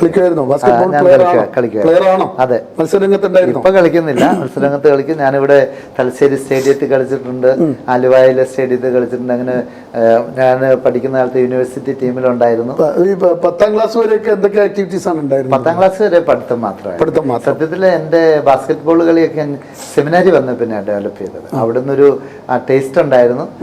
പക്ഷേ സെമിനാരി 10ാം ക്ലാസ് വരെ വേറെ ആക്ടിവിറ്റീസ് ഒന്നും ഉണ്ടായിരുന്നില്ല. കലാരംഗത്ത് കായിക രംഗത്തൊന്നും വേറെ കാര്യമായ ആക്ടിവിറ്റികൾ ഇല്ലായിരുന്നു. ഒന്ന് ഒരിക്കൽ പോലും ഒരു പരസ്യമായ ഒരു സ്ഥലത്ത് എഴുന്നേറ്റ് ഒന്ന് പ്രസംഗിച്ചതായിട്ട് എൻ്റെ ഓർമ്മയില്ല. സെമിനാരിയിൽ വന്ന കാലഘട്ടത്തിൽ ഇതുവരെ സ്റ്റേജിൽ കയറി പ്രസംഗിക്കാത്തവരുണ്ട്, എഴുന്നേറ്റ് കേൾക്കാൻ പറയുമ്പോൾ ഞാൻ മാത്രമേ ഉണ്ടായിരുന്നു. അല്ല, എപ്പോഴാണ് ഈ ഒരു വൈദികനാകാനുള്ള ഒരു തോന്നൽ? വൈദികനാകാനുള്ള ഒരു തോന്നൽ ഞാൻ സ്കൂളിൽ പഠിക്കുന്ന കാലഘട്ടത്തിലുണ്ടായിരുന്നു. കാരണം എന്തുകൊണ്ട്, എങ്ങനെ? അത് ഞങ്ങളുടെ ഇടവകയിലിരുന്ന് നല്ല നല്ല വൈദികരുണ്ടായിരുന്നു. അവരായിരുന്നു അന്ന് ആ കാലഘട്ടത്തില് ഒരു കുന്നേലച്ഛൻ എന്ന് പറഞ്ഞ അച്ഛന്റെ പ്രത്യേകത ആ പ്രദേശത്തെ എല്ലാ ജനങ്ങളെയും, ഹിന്ദുക്കളെയും മുസ്ലിങ്ങളെയും ക്രിസ്ത്യാനികളെയും എല്ലാവരും ഉൾപ്പെടുത്തി ആ പ്രദേശത്തിന്റെ നന്മയ്ക്ക് വേണ്ടി റോഡുകൾ വെട്ടി പലവിധ പൊതുപ്രവർത്തനങ്ങൾ അവിടെ നടത്തി, സ്കൂളുകൾ സ്ഥാപിച്ചു. അതൊക്കെ അദ്ദേഹത്തിന്റെ പ്രത്യേകതയാണ്. അപ്പൊ ഞാനിങ്ങനെ ഓർക്കുമായിരുന്നു എൻ്റെ ചെറുപ്പകാലത്തില്. അതുപോലെ മറ്റു വൈദികർ എത്രാം ക്ലാസ്സിൽ പഠിക്കുമ്പോഴേ ഇങ്ങനെ ഒരു ചിന്ത മനസ്സിലുണ്ടാവും? ചിന്ത മനസ്സിലൊരു എനിക്കൊരു UP സ്കൂളിൽ പഠിക്കുന്ന കാലഘട്ടത്തിലുണ്ടായിരുന്നു. അതുണ്ടാകാനുള്ള ആദ്യത്തെ ഒരു എക്സ്പീരിയൻസ്, എനിക്കും ഇതുപോലെ ആകണം എന്ന് തോന്നിയ ഒരു ദിനം ഓർമ്മയുണ്ടോ? ഉണ്ട്. എനിക്ക് അന്ന് ഈ വള്ളപ്പള്ളി പിതാവിനെ പറ്റി വലിയ ആദരവായിരുന്നു. കാരണം എൻ്റെ പിതാവ് ആദ്യം മലബാർ വരുമ്പോൾ അദ്ദേഹം കല്യാണം കഴിച്ചിട്ടില്ല. അദ്ദേഹം ഷിമോഗയിലായിരുന്നു. അദ്ദേഹത്തിന് ഒത്തിരി സ്ഥലവും സ്വത്തും എല്ലാം അവിടെ ഉണ്ടായിരുന്നു. അന്ന് അവിടെയായിരുന്നു. അതിനുശേഷം ഈ ഷിമോഗയിൽ വലിയ കുടിയിറക്ക് നടന്നു. അപ്പോൾ ആ കുടിയിറക്ക് നടന്നപ്പോൾ റോമിലായിരുന്ന വള്ളപ്പള്ളി പിതാവ് തിരിച്ചു വന്ന് ഈ ജനത്തെ മുഴുവൻ സംരക്ഷിച്ച് ചന്ദനക്കാമ്പാറെ കൊണ്ട് കുടിയിരുത്തി. ഈ അവരെ അവിടെ നിന്ന് പ്രൊട്ടക്ട് ചെയ്ത് കുടിയിറക്കിനെതിരെ സമരം ചെയ്ത് അവരെ സംരക്ഷിച്ച് കൊണ്ടുവന്നു. ചന്ദനക്കാമ്പാറയാണ് അന്ന് കൊണ്ടുവന്നത്. അപ്പോൾ എല്ലാ വീട്ടുകാർക്കും അവരുടെ എല്ലാ സ്വത്തും സർവ്വതും നഷ്ടപ്പെട്ടു. ഒന്നുമില്ലാതെയാണ് ഇറക്കി വിട്ടത്. അവർക്ക് പിതാവ് അരമനയിൽ നിന്ന് പൈസ കൊടുത്ത് അവർ പ്രദേശം വാങ്ങി ഓരോ കുടുംബത്തിനും 2 ഏക്കർ വെച്ച് കൊടുത്തു. അങ്ങനെയാണ് ചന്ദനക്കാമ്പാറ ഞങ്ങൾ അങ്ങനെ വന്നതാണ്. ഞാനൊന്നും വന്നില്ല. അത് എൻ്റെ പിതാവുണ്ട്. അതെൻ്റെ പിതാവിന് പറഞ്ഞ് ഞാൻ കേട്ടിട്ടുണ്ട്. അതിനുശേഷം പിതാവ് എപ്പോഴും ഞങ്ങളോട് ഒരു സ്നേഹം ഉണ്ടായിരുന്നു. എൻ്റെ ചാച്ചൻ അന്ന് കല്യാണം കഴിക്കാതിരുന്നതുകൊണ്ട് അദ്ദേഹത്തിലൂടെയായിരുന്നു ഈ ആളുകൾക്കൊക്കെ വേണ്ട കാര്യങ്ങളൊക്കെ പിതാവ് ചെയ്തുകൊണ്ടിരുന്നത്, അച്ഛന്മാർ തീർച്ചയായിട്ടും. അപ്പം അന്ന് തൊട്ടേ വള്ളപ്പള്ളി പിതാവുമായിട്ടൊരു വലിയ ആത്മബന്ധം ഉണ്ടായിരുന്നു. പിതാവ് ഞങ്ങളുടെ വീട്ടിലുള്ളവരെയൊക്കെ അറിയാം. എൻ്റെ ചാച്ചനോട് പ്രത്യേക വാത്സല്യം ഉണ്ടായിരുന്നു. അപ്പോൾ എനിക്ക് പിതാവിനെ കുറിച്ച് വലിയൊരു ആദരവും മതിപ്പുമായിരുന്നുണ്ട്. അത് എന്നെ ഒത്തിരി സ്വാധീനിച്ചിട്ടുണ്ട്. പിന്നെ പിതാവ് ഒരു ഗാന്ധിയനായിരുന്നു. നവാസ് ഖാദിന് വ്യക്തിപരമായിട്ട് അദ്ദേഹത്തെ അറിയും. പിതാവിൻ്റെ നല്ല ചിന്തകളും എല്ലാവരെയും ഒരുപോലെ കാണാനുള്ള ഒരു വിശാല മനസ്ഥിതി, എല്ലാവരെയും സ്നേഹിക്കണമെന്ന് പറയുന്നു, ലളിതമായി ജീവിക്കുന്നു. അതുപോലെ പിതാവ് അത്രയും വലിയ ആളായിട്ടാണ് ഞാൻ ഓർക്കുന്നുണ്ട്. ഈ സെമിനാരി പഠിക്കുന്ന കാലഘട്ടത്തിൽ വളരെ നിസ്സാര ജോലികൾ പോലും, ഇപ്പോൾ ഈ ബിഷപ്പ് ഹൗസിന് പുറകിൽ പൊതുവായിട്ടുള്ള ആളുകൾ വരുന്നത് അവിടെ ഉപയോഗിക്കുന്നത് ടോയ്ലറ്റ് ഉണ്ട്. അത് ഈ അഭിമന്യ വള്ളപ്പള്ളി പിതാവ് നേരിട്ട് വ്യക്തിപരമായിട്ട് പോയി കഴുകുന്നത് ഞാൻ ഇന്ന് കണ്ടിട്ടുണ്ട്. അതൊക്കെ എന്നെ വല്ലാതെ സ്പർശിച്ചിട്ടുണ്ട്, സ്വാധീനിച്ചിട്ടുണ്ട്. ഈ 10ാം ക്ലാസ് കഴിഞ്ഞപ്പോൾ തന്നെ സെമിനാരിയിലേക്ക് വന്നു? 10ാം ക്ലാസ് കഴിഞ്ഞപ്പോൾ സെമിനാരി വന്നില്ല. 10ാം ക്ലാസ് പഠിച്ച് എങ്ങനെയാണ് അന്നത്തെ കാലത്തെ മാർക്കൊക്കെ എത്ര ഉണ്ടായിരുന്നു? എനിക്ക് നല്ല മാർക്ക് ഉണ്ടായിരുന്നു. എനിക്ക് 80% അടുത്ത് മാർക്ക് അന്നത്തെ കാലത്ത്. അതെ അതെ, അന്ന് മാർക്ക് കിട്ടാൻ എളുപ്പമല്ല. നന്നായി പഠിക്കുമായിരുന്നു. എന്താകാനായിരുന്നു അന്നത്തെ താല്പര്യം? എനിക്ക് സത്യത്തിൽ ആദ്യം അച്ഛനാകാൻ ആഗ്രഹം മനസ്സിലുണ്ടായിരുന്നു. അപ്പോൾ അത് കഴിഞ്ഞപ്പോൾ ഞങ്ങൾക്ക് ഈ വൊക്കേഷൻ ക്യാമ്പുണ്ട്, അതിന് പോയപ്പോൾ അന്ന് ധാരാളം കുട്ടികളാണ്. ഞാൻ ആദ്യം പോയത് ചെമ്പേരി എന്ന് പറയുന്ന സ്ഥലത്താണ്. അപ്പോൾ ഈ സ്കൂളിലെ കുട്ടികളെല്ലാം വരും. 3 ദിവസത്തെ ക്യാമ്പാണ്. ആ ക്യാമ്പിൽ പോയി അത് കഴിഞ്ഞപ്പോൾ ആ ക്യാമ്പിലുണ്ടായിരുന്ന 2 വൈദികരുണ്ട്. അവരാണ് ക്യാമ്പ് നടത്തുന്നത്. അവരിങ്ങനെ കുട്ടികളെ സെലക്ട് ചെയ്യും. അപ്പം അതിൻ്റെ അകത്ത് അസിസ്റ്റന്റ് ഡയറക്ടർ ആയിരുന്ന ആൾ എന്നോട് പറഞ്ഞു, മോന് ഇപ്പം സെമിനാരി പോകാനുള്ളൊരു വിളി കാണുന്നുണ്ടെന്ന് തോന്നുന്നില്ല, കുടുംബജീവിതമൊക്കെ നല്ലതായിരിക്കും, അതുകൊണ്ട് കോളേജിൽ പോയി പഠിക്കുക, എന്നിട്ട് ഒന്നുകൂടെ ആലോചിക്കുന്നു പറഞ്ഞു. ഞാനത് നേരെ വിചാരിച്ചു. ഞാൻ ശ്രീകണ്ഠപുരം SES കോളേജിൽ പോയി. എനിക്ക് മാർക്ക് ഉണ്ടായിരുന്നുകൊണ്ട് ഞാൻ ഫസ്റ്റ് ഗ്രൂപ്പിലാണ് കിട്ടിയത്. എനിക്ക് കണക്കിനായിരുന്നു ഏറ്റവും മാർക്ക്, 100-നടുത്ത് മാർക്ക് ഉണ്ടായിരുന്നു. ഫസ്റ്റ് ഗ്രൂപ്പ് എനിക്ക് വളരെ ഈസി ആയിട്ട് കിട്ടി. അപ്പോൾ എൻ്റെ ഒരു അമ്മാവൻ ഒരാളുണ്ടായിരുന്നു, അദ്ദേഹം ഒരു കോളേജിൽ പഠിപ്പിക്കുന്ന ആളാണ്. അദ്ദേഹത്തിന് എന്നെ നിർബന്ധമായിട്ടും ഡോക്ടറാക്കി അടങ്ങുള്ളൂ. അപ്പോൾ അതൊന്നും പറഞ്ഞിട്ട് അതെ എന്നെ ഫസ്റ്റ് ഗ്രൂപ്പിൽ നിന്ന് സെക്കൻഡ് ഗ്രൂപ്പിലേക്ക് അദ്ദേഹത്തിന് സ്വാധീനം കൊണ്ട് എന്നെ മാറ്റി. പക്ഷെ എനിക്ക് അതിനകത്ത് വലിയ താല്പര്യമില്ലായിരുന്നു. അങ്ങനെ ആഗ്രഹിച്ചത്. പക്ഷെ ഞാൻ അന്നത്തെ സാഹചര്യത്തിൽ അല്പം വഴിതെറ്റിപ്പോയെന്ന് വേണേൽ പറയാം. എൻ്റെ PDC ഞാൻ കംപ്ലീറ്റ് ചെയ്യാൻ ഇടവന്നില്ല. കംപ്ലീറ്റ് ചെയ്തു, പരീക്ഷ എഴുതിയില്ല. അതിനുശേഷം 1 വർഷം ഞാൻ വീട്ടിൽ നിന്നു. പിറ്റേ വർഷം പരീക്ഷ എഴുതാൻ. ആ 1 വർഷം പ്രത്യേകിച്ച് ഒന്നും ചെയ്തില്ല. ഞാൻ യൂത്തായിട്ട് അവിടെ വീട്ടിൽ തന്നെ ഉണ്ടായിരുന്നു. ടൗണിൽ പോകും, ബാസ്കറ്റ് ബോൾ കളിക്കും. അതെ, അതിന് അവസാനം എനിക്ക് തോന്നി എൻ്റെ ജീവിതം ഇതിനല്ല. എനിക്കൊരു വൈദികനാകാനുള്ള വിളിയുണ്ട് എന്ന് എനിക്ക് മനസ്സിൽ സ്വയം തോന്നി. ഞാൻ പ്രാർത്ഥിക്കുമായിരുന്നു, പള്ളിയിൽ പോകുമായിരുന്നു, എല്ലാ ദിവസവും പള്ളിയിൽ പോകും. അങ്ങനെ ഒരു ദിവസം ഉണ്ടായ ഒരു ഇൻസിഡന്റ് ആയിട്ട് തോന്നുന്നില്ല. എനിക്ക് എന്നെ എന്നിട്ട് ഞാൻ വീണ്ടും തിരിച്ചു വരികയാണ്. എന്നിട്ട് സെമിനാരിയിൽ പോകാൻ തീരുമാനിച്ചു. എങ്ങനെയാണ് ആ തീരുമാനം വീട്ടുകാരോട് പറയുന്നത്? വീട്ടുകാരോട് ഞാൻ പറഞ്ഞപ്പോൾ അവർ സപ്പോർട്ടായിരുന്നു. എൻ്റെ ചാച്ചനോട് പറഞ്ഞു, ചാച്ചനൊക്കെ എപ്പോഴും പ്രാർത്ഥിക്കും, അമ്മച്ചിയൊക്കെ. അതെ, അവർ രണ്ടുപേരും വേറൊരു വൈദികം പറഞ്ഞല്ലോ, പണി ഇതല്ല കുടുംബജീവിതമാണ്. അതെ, അത് അദ്ദേഹത്തിന്റെ ഒരു കാഴ്ചപ്പാട് അന്നത്തെ ഒരു നിരീക്ഷണമായിരുന്നു. പക്ഷെ എന്നെ ആ വഴിക്ക് പോകാമായിരുന്നു, ഞാൻ പോയില്ല. എൻ്റെ കൂടെ പഠിച്ചവരൊക്കെ വലിയ എഞ്ചിനീയർമാരും ഡോക്ടർമാരൊക്കെ ഉണ്ട്. പക്ഷെ ഞാൻ തിരിച്ചു വീണ്ടും സെമിനാരി വരികയാണ്. സെമിനാരി വന്നിട്ട് ഞാൻ സെമിനാരി വന്ന് നന്നായി പഠിച്ചു. എനിക്ക് എന്നെ എടുത്തത് വള്ളപ്പള്ളി പിതാവാണ്.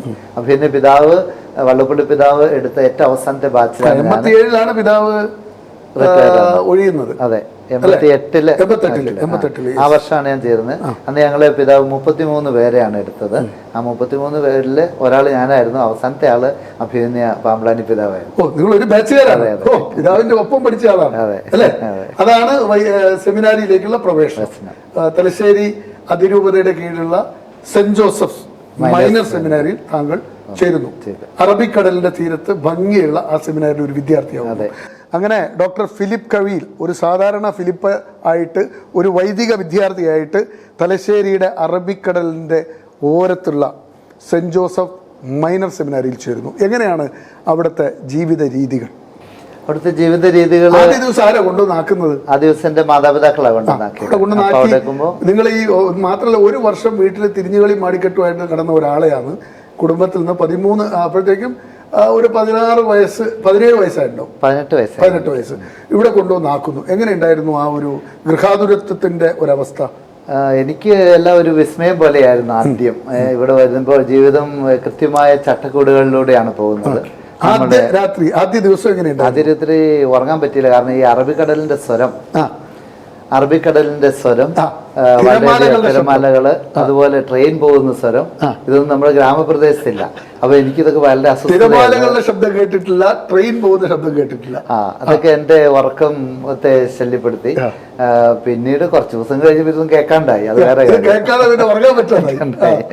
പിന്നെ ആദ്യ ദിവസം എന്ന് പറഞ്ഞാൽ വന്ന ദിവസം വളരെ സ്നേഹമായിട്ട് അവിടെ എല്ലാവരെയും സ്വീകരിച്ചു. ഞങ്ങളുടെ റെക്ടർ ബഹുമാനപ്പെട്ട കരിനാട്ടച്ഛനാണ്, വികാരി ജനറലായി. ഇപ്പൊ അദ്ദേഹം പ്രിസ്റ്റോമില് വിശ്രമിക്കുകയാണ്. അപ്പം ഞങ്ങൾക്ക് വന്നപ്പോൾ ഒരു വലിയ അനുഭവമായിരുന്നു. കാരണം ഈ കടൽ തീരത്തുള്ള വളരെ മനോഹരമായ ബ്രിട്ടീഷുകാർ പണിതൊരു കെട്ടിടമാണ് ഈ മൈനർ സെമിനാരി. വലിയ ഉയർന്ന മച്ചുള്ള തടി കൊണ്ട് നിർമ്മിച്ച വളരെ സുന്ദരമായ ഒരു കെട്ടിടം. അതിൻ്റെ അകത്ത് ഇങ്ങനെ ആദ്യം കിടന്നത് ഞാൻ ഇപ്പോഴും ഓർക്കുന്നുണ്ട്. ഈ സാധാരണ നമ്മുടെ വീടുകളൊക്കെ കൊച്ചു വീടുകളാണ്. ഇത് കിടക്കുന്ന ആ ഏരിയ, ആ മുറികൾ, അതിൻ്റെ കുറേ ഉയരത്തിലാണ് ഈ മച്ച് നിൽക്കുന്നത്. വലിയ തടിയുടെ നിർമ്മാണമാണ്. അതൊക്കെ ഒരു വലിയ പ്രത്യേക അനുഭവമായിരുന്നു. അവിടുത്തെ റൊട്ടീൻ എങ്ങനെയായിരുന്നു? അവിടുത്തെ റൊട്ടീൻ വളരെ കൃത്യമായ ടൈം ടേബിൾ ഉണ്ട്. രാവിലെ 6 മണിക്ക് പള്ളിയിലെത്തണം. അപ്പൊ എത്ര മണിക്ക് എഴുന്നേൽക്കണം? 5 മണിക്ക് സീനിയേഴ്സ് എണീക്കും, 5:30 ജൂനിയേഴ്സ് ആയിട്ടുള്ളവർ എണീക്കണം. അപ്പൊ 5 മണിക്ക് എഴുന്നേറ്റ് ഒരുങ്ങി 6 മണിക്ക് കുളിച്ചൊരുങ്ങി 6 മണിക്ക് പള്ളിയിൽ. അന്ന് തുടങ്ങിയ ഒരു രീതിയാണ്. ഞാൻ എന്നും രാവിലെ പ്രഭാതത്തിൽ കുളിക്കും. അത് എവിടെ പോയാലും എന്ത് തണുപ്പുള്ള സ്ഥലമായാലും ആ ശീലം ഇന്നും ഉണ്ട്. എഴുന്നേറ്റ് ഞാൻ 5 മണിക്ക് ഉണരുന്നയാളാണ്. അപ്പം അത് കഴിഞ്ഞ് പള്ളിയിൽ പോയി പ്രാർത്ഥിക്കും. അതിനുശേഷം പ്രഭാത പ്രാർത്ഥന, അതിനുശേഷം ധ്യാനമുണ്ട് ഞങ്ങൾക്ക്. ബൈബിൾ വചനങ്ങളെക്കുറിച്ചാകാം, പ്രകൃതിയെക്കുറിച്ചാകാം. ആദ്യമൊക്കെ വൈദികർ ഞങ്ങളെ നയിക്കുമായിരുന്നു. എങ്ങനെ ധ്യാനിക്കണം, മനസ്സിനെ എങ്ങനെ സ്വസ്ഥമാക്കാം, ആ ദിവസത്തെ എങ്ങനെ ദൈവത്തിന് സമർപ്പിക്കാം, അതൊക്കെ പഠിച്ചു. അതിനുശേഷം എത്ര വർഷമായിരുന്നു സെമിനാരിയിൽ ഉണ്ടായത്? സെമിനാരിയിലെ 3 വർഷമാണ് മൈനർ സെമിനാരിൽ ഉണ്ടായത്. 3 വർഷം കൊണ്ട് എന്തൊക്കെ പ്രക്രിയകളാണ് ചെയ്തത്? 3 വർഷം കൊണ്ട് ഈ പ്രീ ഡിഗ്രി കംപ്ലീറ്റ് ചെയ്യുവാണ് എല്ലാവരും ചെയ്യുന്നത്. ഞങ്ങൾ ആദ്യത്തെ വർഷം ഒരു തുടക്കക്കാർക്കുള്ള കോഴ്സ് ഉണ്ട്. നമ്മൾ ഭാഷ പഠിക്കും, ഇംഗ്ലീഷ് വളരെ നന്നായിട്ട് പഠിപ്പിക്കും, സ്വഭാവ ഗുണങ്ങളെക്കുറിച്ച് പഠിപ്പിക്കും, ലീഡർഷിപ്പ് ക്വാളിറ്റിയെക്കുറിച്ച് പഠിപ്പിക്കും, പ്രസംഗിക്കാൻ പഠിപ്പിക്കും, പരിശീലനം കിട്ടും. 3 വർഷം കൊണ്ട് പ്രൈമറി എല്ലാം തീരും. അത് കഴിഞ്ഞ് 3 വർഷം അതിൻ്റെ ഇടയ്ക്ക് പ്രീ ഡിഗ്രി പാസ്സായി. അതിനുശേഷം നമ്മൾ മേജർ സെമിനാരിയിലേക്ക് പോകും. പിന്നെ നിങ്ങൾ ഈ 3 വർഷത്തിനുള്ളിൽ ആരെങ്കിലും ഒക്കെ കൊഴിഞ്ഞു പോകും. ഞങ്ങൾ 33 പേരിൽ വളരെയധികം പേര് കൊഴിഞ്ഞു. ആദ്യത്തെ വർഷം തന്നെ കുറെ പേര് കൊഴിഞ്ഞു. കാരണം ഇത് നമുക്കുള്ള പണിയല്ലാന്ന്.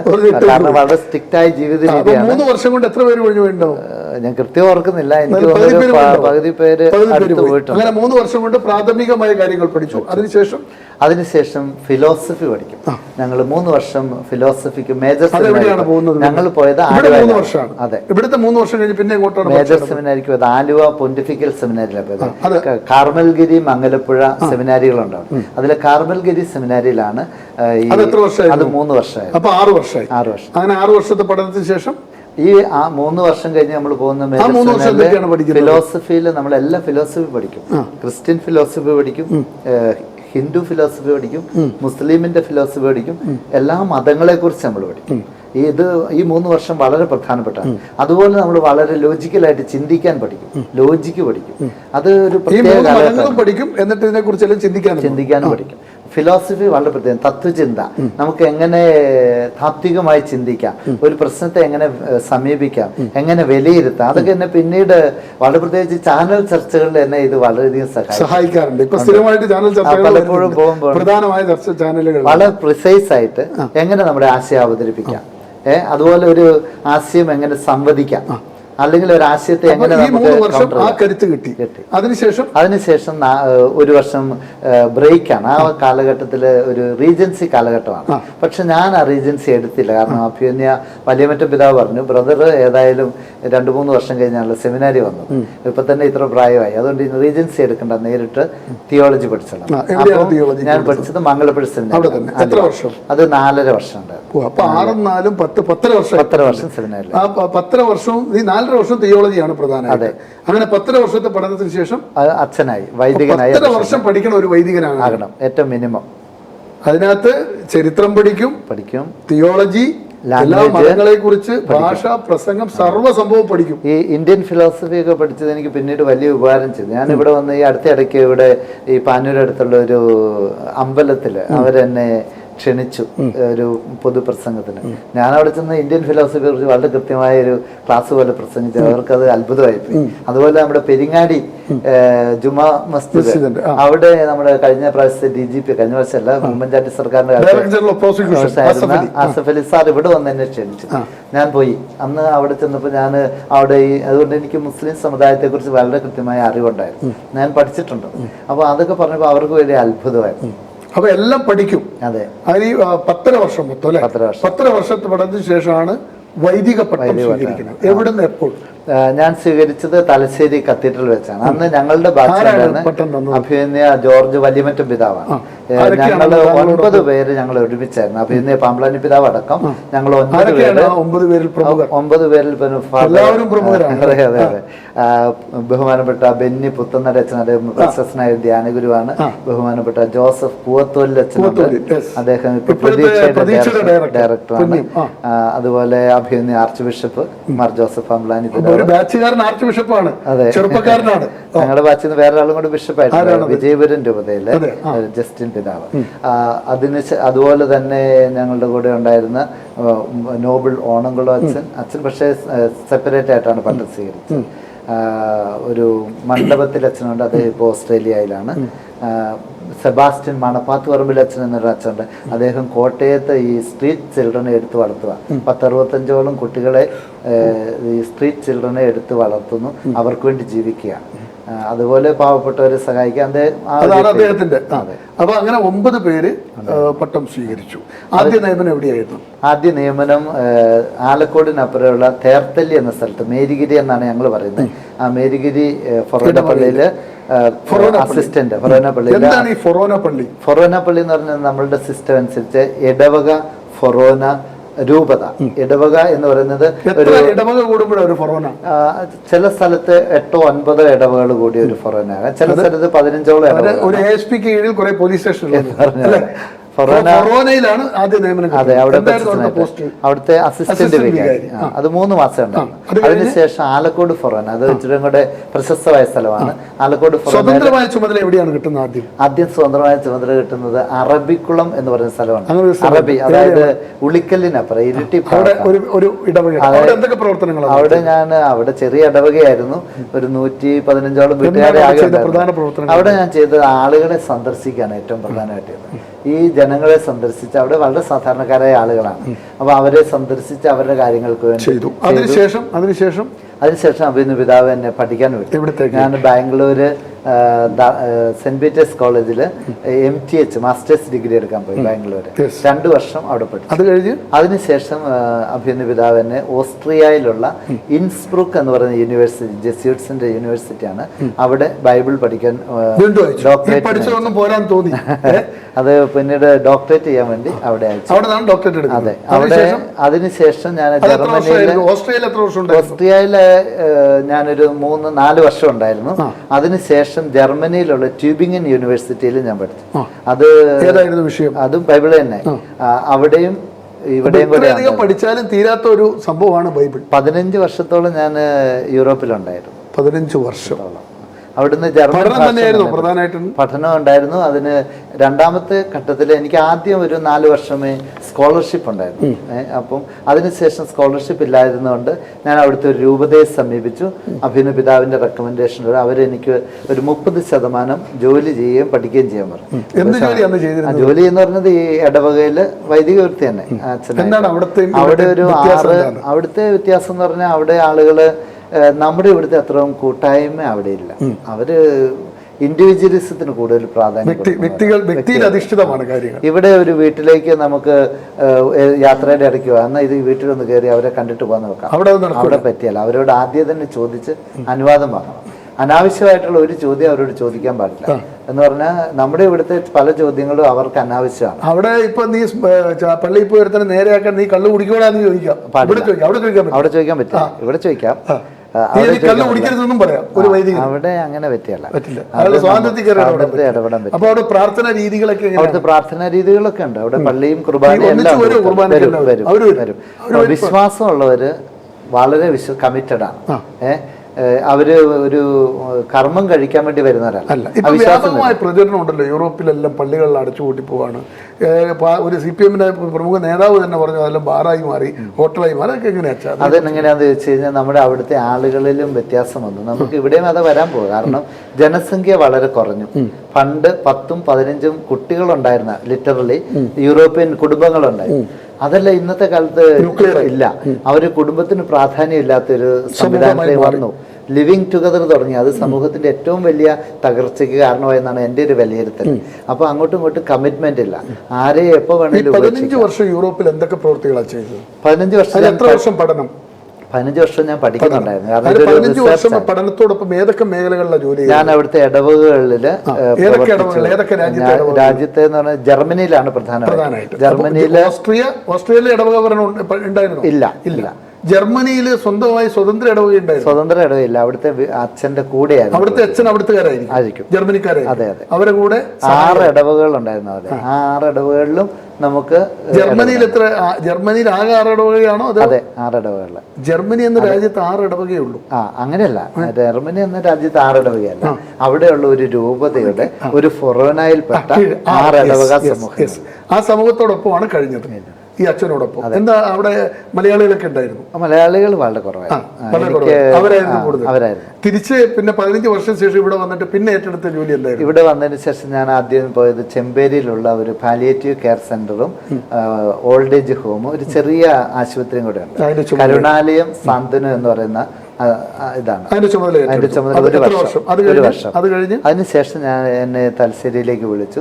ഇവിടെ ആൽഫ ഇൻസ്റ്റിറ്റ്യൂട്ടിന്റെ ചുമതല തന്നു. Bible opposition director. എന്താണ് ആൽഫ ഇൻസ്റ്റിറ്റ്യൂട്ട്? ആൽഫ ഇൻസ്റ്റിറ്റ്യൂട്ട് നമ്മുടെ ആളുകളെ ദൈവശാസ്ത്രം പഠിപ്പിക്കുന്ന ഒരു സ്ഥാപനമാണ്. എന്ന് പറഞ്ഞാൽ ബൈബിൾ പഠിപ്പിക്കും. അതെ, ഇവിടെ. അത് കഴിഞ്ഞ് അതിനുശേഷമാണ് എന്നെ സന്ദേശ ഭവന്റെ ഡയറക്ടറായിട്ട് നിയമിച്ചു. 1 വർഷം കഴിഞ്ഞപ്പോൾ തന്നെ. അത് സന്ദേശഭവൻ എന്ന് പറയുന്നത് നമ്മുടെ തലശ്ശേരി അതിരൂപതയുടെ പാസ്റ്ററൽ സെന്ററാണ്. എല്ലാ അജപാലന പ്രവർത്തനങ്ങളെയും ക്രോഡീകരിക്കുന്ന കേന്ദ്രമാണ്. ദൈവപരിപാലന പ്രവർത്തനങ്ങളെ കേന്ദ്രീകരിക്കുന്നത്. അത് സാമൂഹികമായിട്ടും സോഷ്യൽ സർവീസ് ഭാഗമായിട്ട് നടക്കുന്നു. അതിന്റെ ഡയറക്ടർ. അതിനിടയിലാണ് ഈ പോസ്റ്റ് കൂടി. അത് അവിടെ പ്രവർത്തിച്ചുകൊണ്ടിരിക്കുമ്പോഴാണ് അഭിനന്ദ പിതാവ് എന്നെ പാസ്റ്ററൽ കോർഡിനേറ്റർ എന്നൊരു ടൈറ്റിൽ തന്നു. അതായത് ഈ കാര്യങ്ങളെല്ലാം ക്രോഡീകരിക്കുക. വിവിധ ഡിപ്പാർട്ട്മെന്റുകളുണ്ട് അവിടെ. ഫാമിലി അപ്പോസ്റ്റേറ്റ് ഉണ്ട്, സാമൂഹിക സേവന വിഭാഗമുണ്ട്, വിദ്യാഭ്യാസ വിഭാഗമാണ്, കാറ്റഗിസം ഡിപ്പാർട്ട്മെന്റ്. അതൊക്കെ ഈ സ്ഥാപനത്തിൽ തന്നെയാണ്. അപ്പൊ അതിനുശേഷമാണ് സീറോ മലബാർ സിനഡ് എന്നെ ഈ ചുമതല സിനഡ് തരത്തിലുള്ള ഒരു അപ്പോയിൻമെന്റ്. എത്ര വർഷമായി വൈദിക ജീവിതം? വൈദിക ജീവിതം 97 തുടങ്ങി 26 വർഷം. 26 വർഷം എന്ന് തോന്നുന്നു തിരിഞ്ഞു നോക്കുമ്പോൾ. വളരെ സന്തോഷം തോന്നുന്നു. ഇന്നത്തെ ഈ സാമൂഹ്യ വ്യവസ്ഥിതിയിൽ വലിയ രീതിയിലുള്ള മത ധ്രുവീകരണം നടക്കുകയാണ് മനുഷ്യർ തമ്മിൽ. ഇപ്പം ഫാദർ ഫിലിപ്പ് തന്നെ പറഞ്ഞു, എല്ലാ വീടുകളും എല്ലാ മനുഷ്യരെയും കണ്ടിരുന്ന മള്ളൂപ്പള്ളി പിതാവ്, എല്ലാവരെയും ഒരുമിച്ച് കൊണ്ടുപോകുന്ന വൈദികർ. ആ കാലം മാറി ഇന്ന് മനുഷ്യരെല്ലാം ഓരോ തുരുത്തുകളായി മാറുന്നു. അങ്ങനെയുള്ള ഈ സാഹചര്യത്തിൽ ഒരു വൈദിക ജീവിതം എങ്ങനെ വിലയിരുത്തുന്നു? ഈ കാലഘട്ടത്തിൻ്റെ ഒരു പ്രത്യേകതയാണ്. എനിക്ക് തോന്നുന്നില്ല അത് എല്ലാവരും അതുപോലെ തുരുത്തുകളായിട്ടില്ല. ചില മനുഷ്യ മനസ്സുകളിൽ വിഷലിപ്തമായ ചിന്തകൾ ഉടലെടുത്തതിൻ്റെ പശ്ചാത്തലത്തിലാണ്. അത് ഇപ്പം പ്രത്യേകിച്ച് പറഞ്ഞു, ഇപ്പം മുസ്ലിം സമുദായത്തെക്കുറിച്ച് പറയുമ്പോൾ ചിലർ ഒന്നടങ്കം ആ സമുദായത്തെ കുറ്റപ്പെടുത്തുകയാണ്. അതൊരിക്കലും ഒരു ശരിയായ രീതിയല്ല. അതിനെ ഞാനും യോജിക്കുന്നില്ല. മുസ്ലിം സമുദായത്തിലും ക്രിസ്ത്യൻ സമുദായത്തിലും ഹിന്ദു സമുദായത്തിലും ചില ആളുകൾ തെറ്റ് ചെയ്യുന്നുണ്ട്. ചില ആളുകൾ തീവ്രവാദപരമായ നിലപാടുകൾ എടുക്കുന്നുണ്ട്. ആ നിലപാടുകൾ മൂലം ആ സമുദായത്തിൽ എല്ലാവരും അങ്ങനെയാണ് നമ്മൾ ഒരിക്കലും പറയാൻ പാടില്ല. എത്രയോ പേര് നന്മ ചെയ്യുന്ന നല്ല സുഹൃത്തുക്കൾ എനിക്കുണ്ട്. ഞാൻ എൻ്റെ സ്കൂൾ പഠന കാലഘട്ടത്തിൽ എൻ്റെ ഏറ്റവും വലിയ സുഹൃത്തുക്കൾ ഒരു മൂസാൻകുട്ടിയായിരുന്നു. ഒരിക്കലും ഈ മൂസാൻകുട്ടി ഒരു മുസ്ലിം എന്ന് ഞാൻ കണ്ടിട്ടില്ല. അല്ലെങ്കിൽ എന്നെ ഒരു ഫിലിപ്പ് എന്ന് പറയുന്ന എന്നെ അവരൊരിക്കലും ഒരു ക്രിസ്ത്യാനി എന്ന് കണ്ടിട്ടില്ല. അതിനപ്പുറത്തേക്കൊരു വലിയ സാഹോദര്യത്തിന്റെയും സൗഹാർദ്ദത്തിന്റെയും ഇത് കുറയാൻ കാരണം നമുക്ക് എന്ത് ചെയ്യാന്ന് വെച്ചാൽ കൂടുതൽ സംവാദങ്ങളും കൂടുതൽ അടുത്ത് ഇടപെടണം. നമുക്കൊരാളെ അറിയത്തില്ലാതെ വരുമ്പോൾ ഇപ്പൊ നവാസ്ക എനിക്ക് അറിയത്തില്ല, ഞാൻ സംശയദൃഷ്ടിയോടെ കാണും. അദ്ദേഹം എങ്ങനെയായിരിക്കും, അതെ, നമുക്കറിയത്തില്ലല്ലോ. നമ്മള് കൂട്ടായ്മയിലൂടെയും ശരിയായ ധാരണകൾ വെച്ച് പുറത്ത് കൂടുതൽ ഇടപെടണം. അതുപോലെ തന്നെ നമ്മൾ പരസ്പരം ബഹുമാനിക്കണം. ഇപ്പൊ എന്റെ മതം എനിക്ക് പ്രധാനമാണ്. അതുകൊണ്ട് നവാസ്കയുടെ മതത്തെ ഞാൻ ഇകഴ്ത്താൻ പാടില്ല ഒരിക്കലും. അത് നമ്മൾ ആ പരസ്പര ബഹുമാനം എപ്പോഴും സൂക്ഷിക്കണം. മനുഷ്യർക്ക് അവരവരുടെ സ്വാതന്ത്ര്യമുണ്ട്. എൻ്റെ മതത്തെ പുകഴ്ത്തുന്നത് മറ്റൊരു മതത്തെ ഇകഴ്ത്തിയാകരുത്. അതെല്ലാ മതക്കാരും ശ്രദ്ധിക്കേണ്ടതാണെന്നാണ് എൻ്റെ അഭിപ്രായം. നമുക്ക് ഇപ്പൊ ഈശോയെ കുറിച്ച് എനിക്ക് പറയുമ്പോൾ ഞാൻ എന്തിനാണ് മുഹമ്മദ് നബിയെ ഇകഴ്ത്തുന്നത്? അതൊരിക്കലും പാടില്ല. അല്ലെങ്കിൽ തിരിച്ചു. അപ്പൊ രണ്ടു ഭാഗത്തുനിന്നും ഈ തീവ്രവാദ നിലപാടുകൾ ഉണ്ടായതുകൊണ്ട് അത് ചില ആളുകൾ അങ്ങോട്ട് പ്രചരിപ്പിക്കുക, അത് ശരിയല്ലെന്നാണ് എൻ്റെ അഭിപ്രായം. അപ്പോൾ അതാണ് ഈ ജീവിതം പഠിപ്പിക്കുന്നത്. എന്തായാലും വളരെ വിലവേറിയ സമയമാണ് ഞങ്ങൾക്ക് വേണ്ടി തന്നത്. നമ്മൾ ഈ അധ്യായം സക്സസ് സ്റ്റോറിയിൽ വളരെ ഭംഗിയായി കാത്തലിക് കോൺഗ്രസ് എന്താണെന്ന് ഫാദർ ഡോക്ടർ ഫിലിപ്പ് കവീൽ പറഞ്ഞു. ഒപ്പം ഒരു വൈദികൻ രൂപപ്പെടുന്നതിൻ്റെ സ്വഭാവവും അദ്ദേഹം പറഞ്ഞു വന്നു. ഇത് നമുക്ക് പഠിക്കാം. അവസാനം അദ്ദേഹം പറഞ്ഞ കാര്യങ്ങൾ ഈ നാട്ടിലെ മുഴുവൻ മനുഷ്യരും ഒന്ന് മനസ്സിൽ കുറിച്ചിടണം.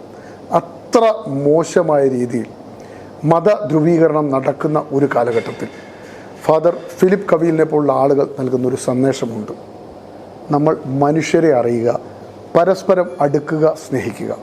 ഈ അധ്യായം അല്ലെങ്കിൽ ഈ എപ്പിസോഡ് ആ സാഹോദര്യത്തിനും സ്നേഹത്തിനും വേണ്ടി സമർപ്പിക്കുകയാണ്. വിലപ്പെട്ട സമയം ഞങ്ങൾക്ക് നൽകിയതിന് സക്സസ് സ്റ്റോറിയുടെ നന്ദി, നമസ്കാരം. പ്രേക്ഷകരെ, നിങ്ങൾക്കും നന്ദി, നമസ്കാരം.